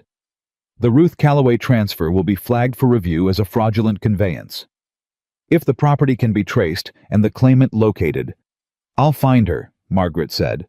"Tell me where to look and I'll find her." Hale looked at her. "You're staying in Thornwood, Mrs. Avery?" It wasn't a question, but she answered it anyway.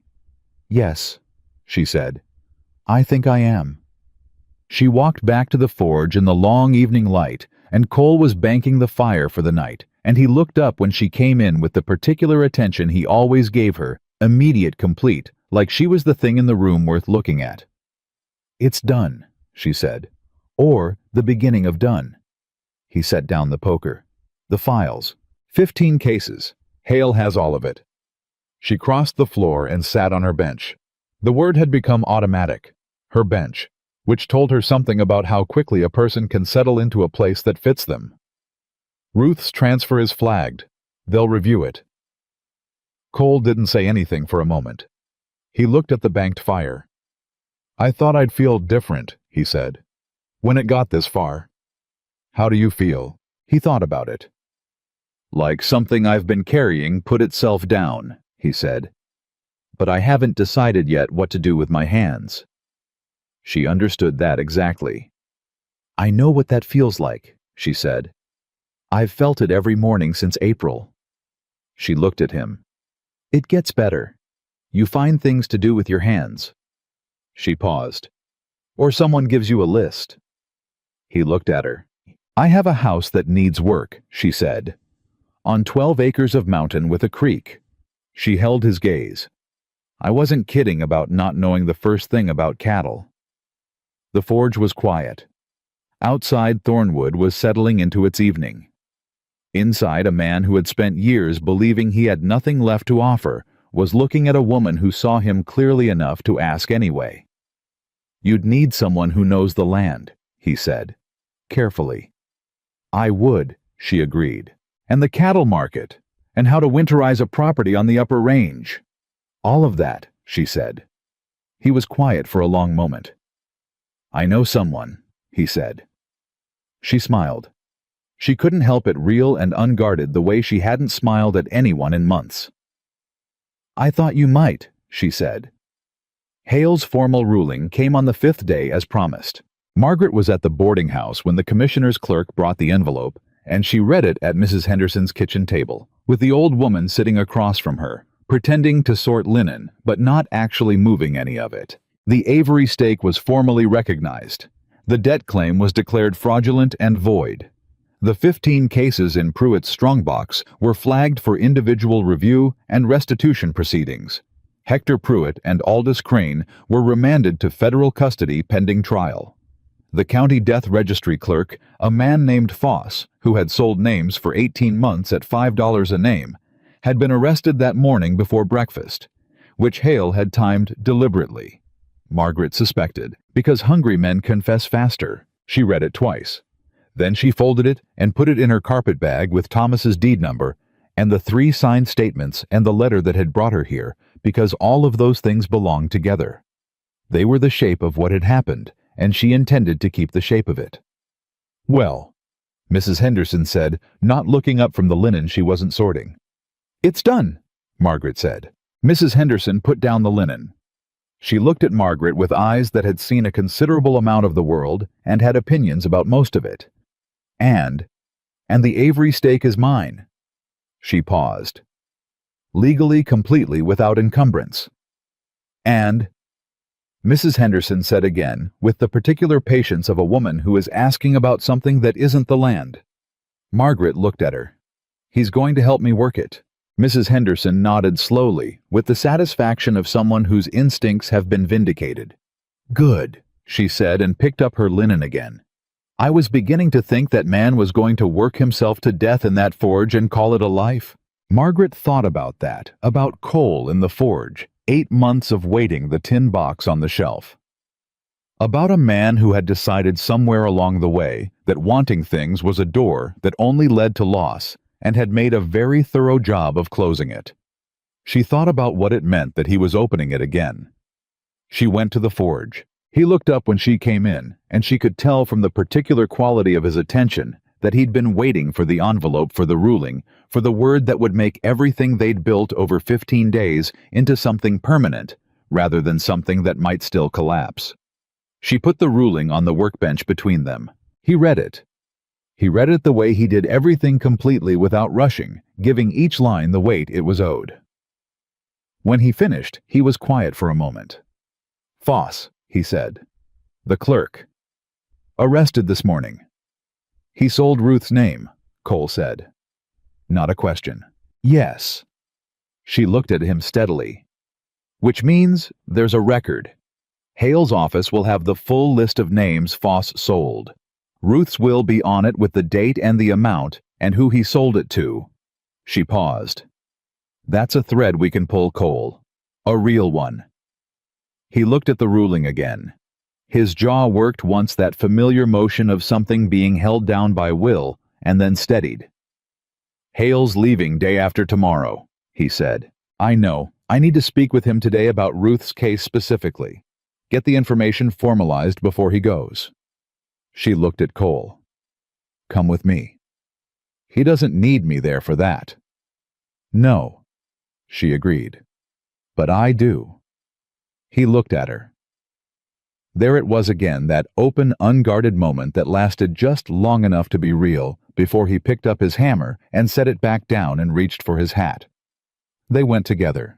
Hale was methodical about Ruth's case in the way he was methodical about everything.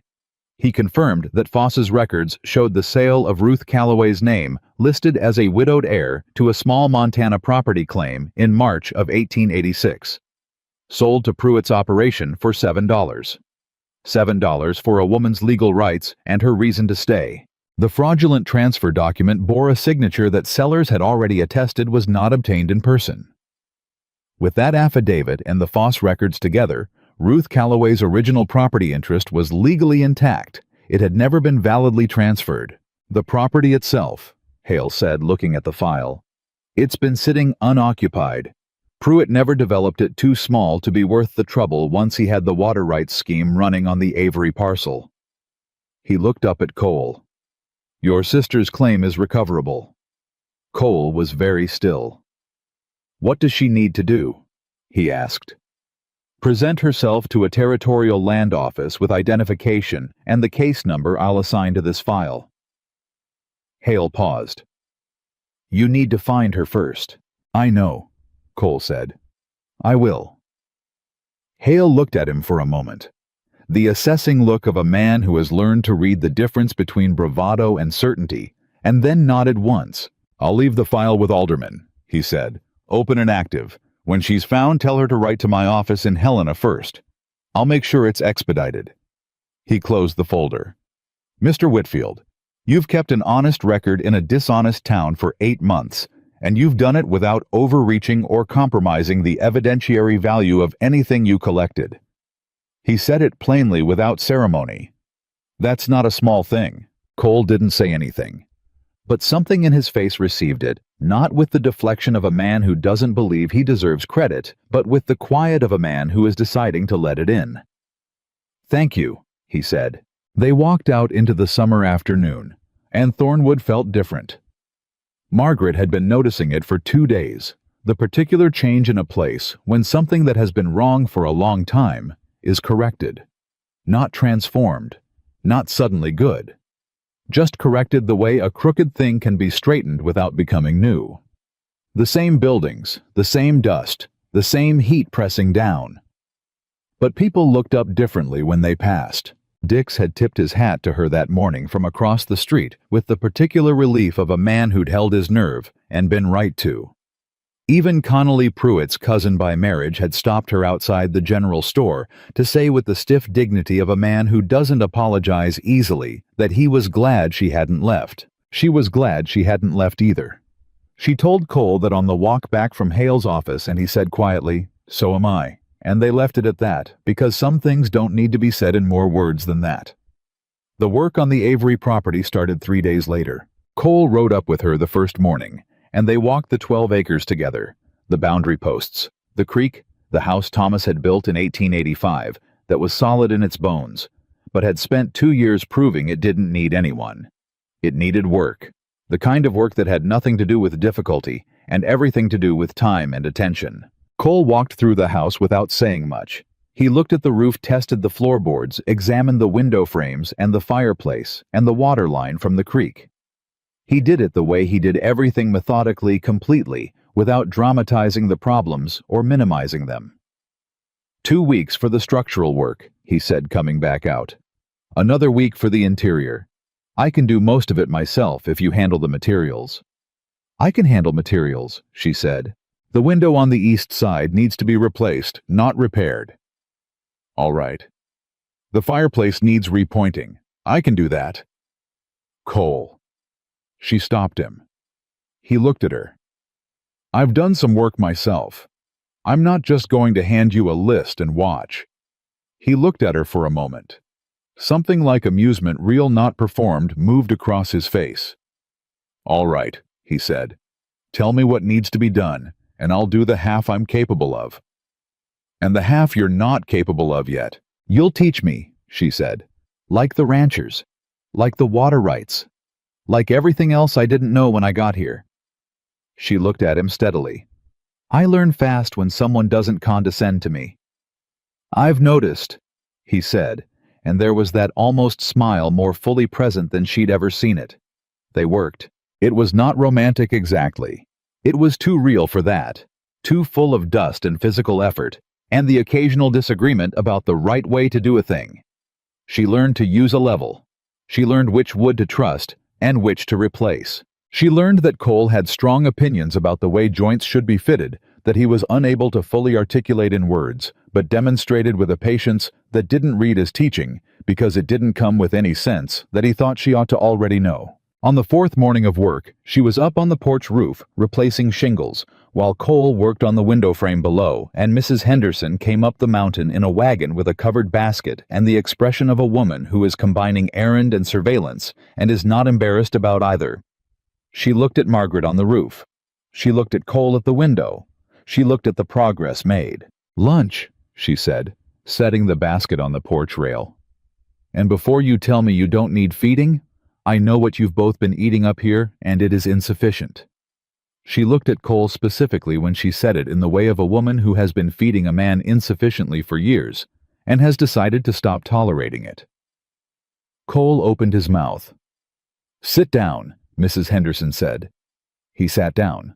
Margaret climbed down from the roof and sat beside him, and Mrs. Henderson laid out lunch with the efficiency of a woman who doesn't waste motion, and then stood back and looked at them both, sitting in the summer air with the half-repaired house behind them and the creek running below. Your husband would have liked this, she said to Margaret, quietly, not as a wound, as a gift. Margaret felt it move through her. Yes, she said. He would have. She looked at the creek. He never told me about this place. I think he meant it as a surprise. It is a surprise, Mrs. Henderson said. Just not the one he planned. She picked up her basket. I'll bring supper if you're still here at 6. We'll be here, Cole said. Mrs. Henderson looked at him with the careful satisfaction of a woman who has wanted exactly that answer for a long time. She drove back down the mountain. Cole and Margaret ate in the quiet of the summer afternoon, and the work and the food and the ordinary specific weight of a real day settled around them, and Margaret thought about Thomas again. Not with the sharp grief of the first weeks, but with the softer ache of someone who is learning that you can carry love for a person who is gone and love for the life that comes after, and they do not diminish each other. They exist in different rooms of the same house, and you can walk between them. She thought Thomas would have understood that. She thought he probably would have liked Cole Whitfield, which felt important, though she couldn't have explained why to anyone else, and didn't try to. Can I ask you something? She said. You generally do, Cole said. She smiled at that. Ruth, before she came to Thornwood, were you close? He thought about it. We didn't grow up together. Different fathers, different households. We found each other when we were adults. He looked at the creek. She came to find me when she was 23. I was working a ranch in Wyoming. She just showed up one day like it was a natural thing to do, like we'd been in the same town our whole lives. Something warm moved in his voice, private and careful, the warmth of a man who keeps the things he loves in a protected place. She stayed 2 months. Then she got a property letter and headed north, and I was stupid enough to think she'd be fine. Bon, omindi maka mai mimhine. She was looking for something to build, Margaret said. The same as you, the same as me. Yes. He was quiet. She deserved to find it. She still can, Margaret said. The claim is intact. Hale has the file. When we find her. When we find her, Cole said firmly. Not if. When. When we find her, Margaret agreed. She'll have something to come back to. He looked at her. What? She said. Nothing. He looked back at the creek. Just you said she'll have something to come back to. Not I'll help you find her, not if she wants it. You said she'll have something to come back to. He paused. Like you've already decided you're part of that. She considered it. Is that wrong?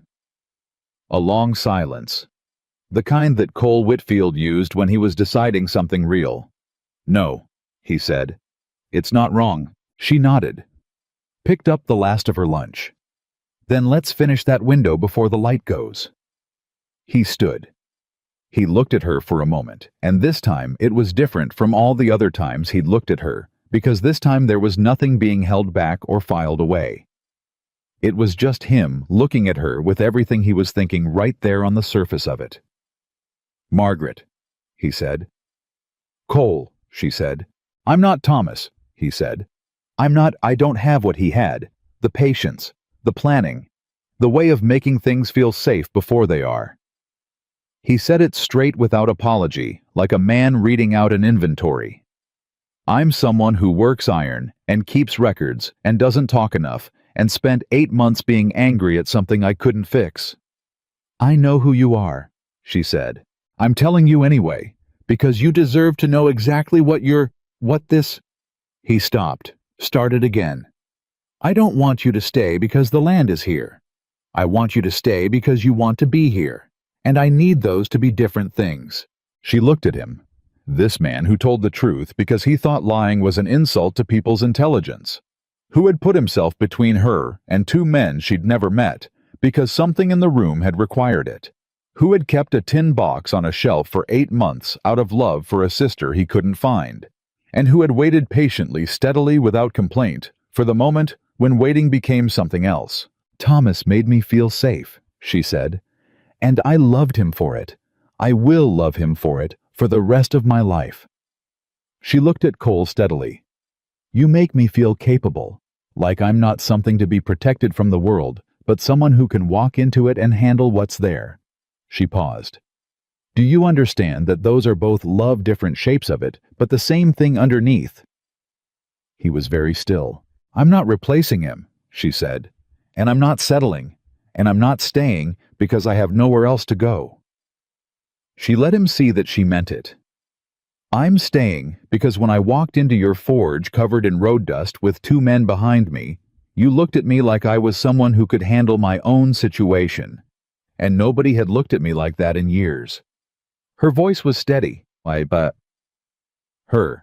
staying because you showed me what 12 acres of mountain looks like and didn't tell me what to do with it. And I'm staying because I think we could build something here that's real. Not perfect, not easy, real. Cole looked at her for a long time. All right, he said. His voice was low and certain, the way it was when he'd said she was with him to the men in the doorway, the way it was when he'd told Pruitt he was part of it, the way it always was when he meant something completely. All right, she said. He reached out carefully like a man handling something he's deciding to trust, and took her hand briefly the way you shake hands on something that matters. Except that he didn't let go immediately. He held it for a moment, and she let him, and then they both went back to work, because that's who they were, and the window wasn't going to finish itself. They found Ruth 6 weeks later. It was Birch who found her, or found word of her. He had the particular network of a man who has spent years on postal routes and knows every postmaster in a territory, and isn't above asking them things. She had gone north after Thornwood, then east, and had settled in a small town outside of Billings, where she was working as a seamstress and had been there for 8 months, trying to decide if she was going to stay. Cole wrote her a letter. Margaret helped him with it. Not the words which were his own, but the order of them, because she had learned that Cole sometimes needed someone to tell him it was all right to say the thing he actually meant. He told Ruth about Pruitt's arrest. He told her about her property claim and Hale's file. He told her the transfer had been fraudulent and her interest was intact. He told her she had something to come back to if she wanted it. He told her about Margaret. He didn't make a production of it. He said, "I've been working the Avery property with the woman who came to Thornwood and broke Pruitt's operation. Her name is Margaret. I think you'd like her. She says to tell you the creek is clear all the way through summer, and the house has a good east window now." Ruth wrote back in 11 days. Her letter was 2 pages densely written in handwriting that Margaret could see immediately was nothing like Cole's quick and expressive, where his was precise. She wrote the way a person talks when they haven't had anyone to talk to in a while. She wrote about the seamstress work and the town outside Billings, and the way she'd been feeling for 8 months, like a person who had been set down in the wrong place and couldn't find the thread back. And then she wrote, "Tell me more about the creek." Cole read that line 3 times. Margaret watched him read it and watched what happened in his face, the slow, complete opening of something that had been closed for a very long time. Not dramatic, just real. Just a man who had been carrying something alone for 8 months, setting it down in the presence of someone who was glad to see him do it. "She's coming," he said. "I know," Margaret said. "She wants to see the property." "I know." She looked at him. "Cole, she's coming because you asked her to, because you wrote her the truth and didn't try to manage what she felt about it." She paused. "That's what people need. Someone to tell them the truth and let them decide." He looked at the letter. "I should have done it sooner. Written to more postmasters. Found her faster." "You found her," she said. "That's what matters." He looked up. "Stop counting what you did wrong," she said, "and let yourself have this." It was the most direct she'd been with him about anything that wasn't the case, or the property, or the practical business of the fight, and she could see it land not harshly, but solidly, the way true things land. "You're very difficult to argue with," he said. "I've been told," she said. "By who?" "You," repeatedly, in the form of not arguing with me. She looked at him. "Which tells me something." The almost smile became a real one. Full unhurried, the smile of a man who has decided to stop treating happiness like something that has to be earned before it's allowed. It was the best thing she'd seen in months, maybe longer. Ruth arrived on a Thursday in early September on the noon stage, and Cole was there to meet it. Margaret stood back because this was his, and she understood the difference between being present for someone and being in the way of their moment. She watched from the boardwalk in front of Mrs. Henderson's as the stage stopped and the door opened, and a woman stepped down who was nothing like what she'd expected, and exactly what she should have expected. Small. Where Cole was, large, expressive. Where he was still with his same eyes, but wearing them differently openly, looking at everything in front of her with the particular hunger of someone who has been looking away from things for too long. She saw Cole and stopped. He stood. They looked at each other, the way people look at each other when they've been frightened, they'd lost something, and are confronted with the fact that they haven't. Ruth crossed the distance between them and put her arms around him. And Cole, who did not, in the ordinary course of things, show people what was in the center of him, put his arms around his sister and held on. And Margaret looked at the street and gave them that. When she looked back, Ruth was looking at her over Cole's shoulder. "You're Margaret," she said. "I am," Margaret said. "He said you'd be here." He was right. She crossed the street and stopped a few feet away, close enough to speak normally. "Welcome back." Ruth Calloway looked at her, measuring direct her brother's eyes, doing her brother's thing, which was seeing clearly and not pretending otherwise. "The creek," Ruth said. "He said it's clear all summer. Cold enough to make your teeth ache," Margaret said, "even in August." Something in Ruth's face settled, released. "I missed it," she said, and her voice was not entirely steady on it. "I told myself I didn't all those months. Told myself Thornwood was just a bad idea, and I was better off. She stopped. But I missed the water. It's yours, Margaret said. The property's intact. Hale's file is open in Alderman's office with your name on it. You just have to go claim it. Ruth looked at her.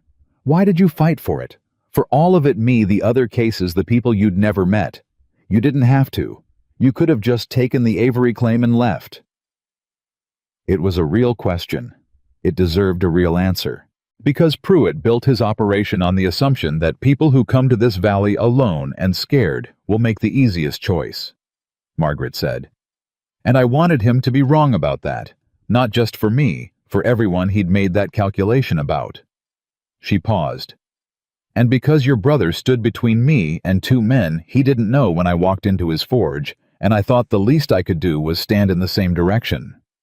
Ruth looked at Cole, back at Margaret. 8 months, she said to Cole. You had 8 months of records on a shelf, and you waited. I needed someone with a claim, Cole said. You could have written to me, Ruth said. You could have asked me to come back. Cole was quiet for a moment. You were safe, I thought. He looked at her. I thought you were somewhere being safe, and I didn't want to. He stopped. You didn't want to pull me back into something that hurt me, Ruth said. Yes. Ruth looked at him for a long time. Then she reached up and put her hand flat against his jaw, the way siblings sometimes do, a gesture that's older than words, that knows a person from the inside. You big, dumb, stubborn man, she said with enormous tenderness. I know, Cole said. Next time you have a plan that involves not telling me something for 8 months. I'll tell you, he said. You'd better. She dropped her hand and looked at Margaret. Is he always like this?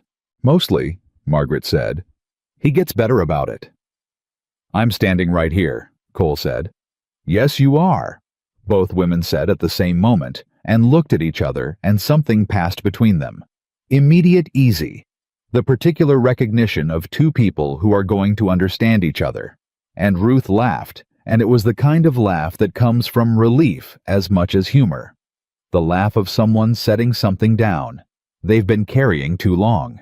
The three of them walked up the main street of Thornwood together past the land office, where the windows were dark and the door was locked, and someone had already begun removing Pruitt's name from the glass, past the forge, where the hammer would start again tomorrow morning, past Mrs. Henderson's boarding house, where the old woman stood at the window and watched them pass with the expression of a woman who has bet on the right horse and is not too dignified to look satisfied about it. The days that followed were the beginning of a different kind of ordinary. Ruth filed her claim the following Monday in Alderman's office with Hale's case number and the deed reference, and her own name written in her quick, expressive hand, and Alderman processed it with the efficiency of a man who has been waiting to do something just for 8 months. Her property was formally returned, small, adjacent to the Avery stake. The creek ran past the corner of both properties. Margaret, because she was Margaret, had already thought about what that meant in terms of water access and grazing rights, and the practical shape of two women running adjacent land in a valley where water was everything. She laid it out for Ruth at Mrs. Henderson's table over supper on the second night. And Ruth, who was quick and direct, and took information the same way her brother did completely, and without needing it, softened, leaned forward and said, "Show me the map." Cole watched them work through it, and said almost nothing, because he was a man who knew the difference between help and getting in the way, and he had learned that neither of these two women needed him to run anything for them. What they needed occasionally was for someone to hand them the right tool without being asked. He did that, and found quietly and without much ceremony that it was enough. More than enough. The most he'd been in a long time. On the last Friday of September, Margaret went up to the Avery house. Her house. She'd started saying it that way deliberately, letting it be true, and stood in the east room, with the new window that let in the morning light, and thought about Thomas. She thought about him the way she'd learned to with love, and without the weight of unpaid debt, because she had stopped owing him grief months ago, and had started simply carrying him the way you carry people who mattered, which is lightly and always. She thought about what he'd planned when he filed this claim in 1884. What he'd been building toward. What he'd imagined the surprise would look like when he finally brought her here. She thought it probably hadn't looked exactly like this. She thought he would have been glad about it anyway. Cole appeared in the doorway behind her. He'd been working on the fence line and had come up to the house for water, and he stopped when he saw her standing in the east light because he always stopped when he was reading a room before he entered it. "You all right?" he said. "Yes," she said, and meant it completely. He came in and stood beside her and looked at the light coming through the window he'd built. Didn't say anything about it. Didn't need to. "Ruth's coming up tomorrow," she said, "to look at the south fence line with me." "I know," she told me. "She has opinions about fencing," Margaret said. "She has opinions about everything," Cole said. "Always has." "I like her. She likes you." He looked at her sidelong. "She told me last night you're the most straightforward person she's met in years. Coming from her family, that's high praise." The almost smile fully real, now she'd stopped thinking of it as almost anything. "It is," he agreed. She looked at the window. The light was the particular gold of early fall, the last of the summer heat gone soft at the edges. The creek was audible from here just barely if the air was still. "I want to ask you something," she said, "and I want you to answer honestly, not the way you think I want." "I always answer honestly," he said. "I know. That's why I'm asking." She looked at him. "When you look at this, the house, the land, the creek, all of it, what do you see?" He was quiet for a long moment, not hesitating, just giving it the attention it deserved. "A place that was waiting," he said, "for someone to come back to it and decide it was worth the work." He looked at her. "I see that happening." "And us," she said. Direct. Clear. She'd never learned to do it any other way, and had stopped trying. He looked at her with everything open, no walls, no careful management of what he let show. Just Cole Whitfield telling the truth because he thought lying was an insult to people's intelligence. "I see the rest of my life," he said, "if you'll have it that way." She had known it was coming, had known it the way you know something that has been true for a while before you say it out loud. And still hearing it simple and direct, and without flourish, which was the only way this man knew how to mean something, she felt it move through her completely. "I will," she said. He reached out and took her hand, not briefly this time, not the way you shake hands on a deal, the way you hold something you've decided to keep. She held on. Outside, the creek ran clear and cold over the mountain stones past the boundary posts of 12 acres that belonged to her, toward the valley, where a town was learning to be honest again, and a woman was learning to come home, and a blacksmith who had spent years believing he had nothing left to offer had discovered slowly, and with the particular stubbornness of someone who learns things by doing them, that he had been wrong about that from the beginning. He had always had something to offer. He had just needed someone brave enough to walk through his door and stay.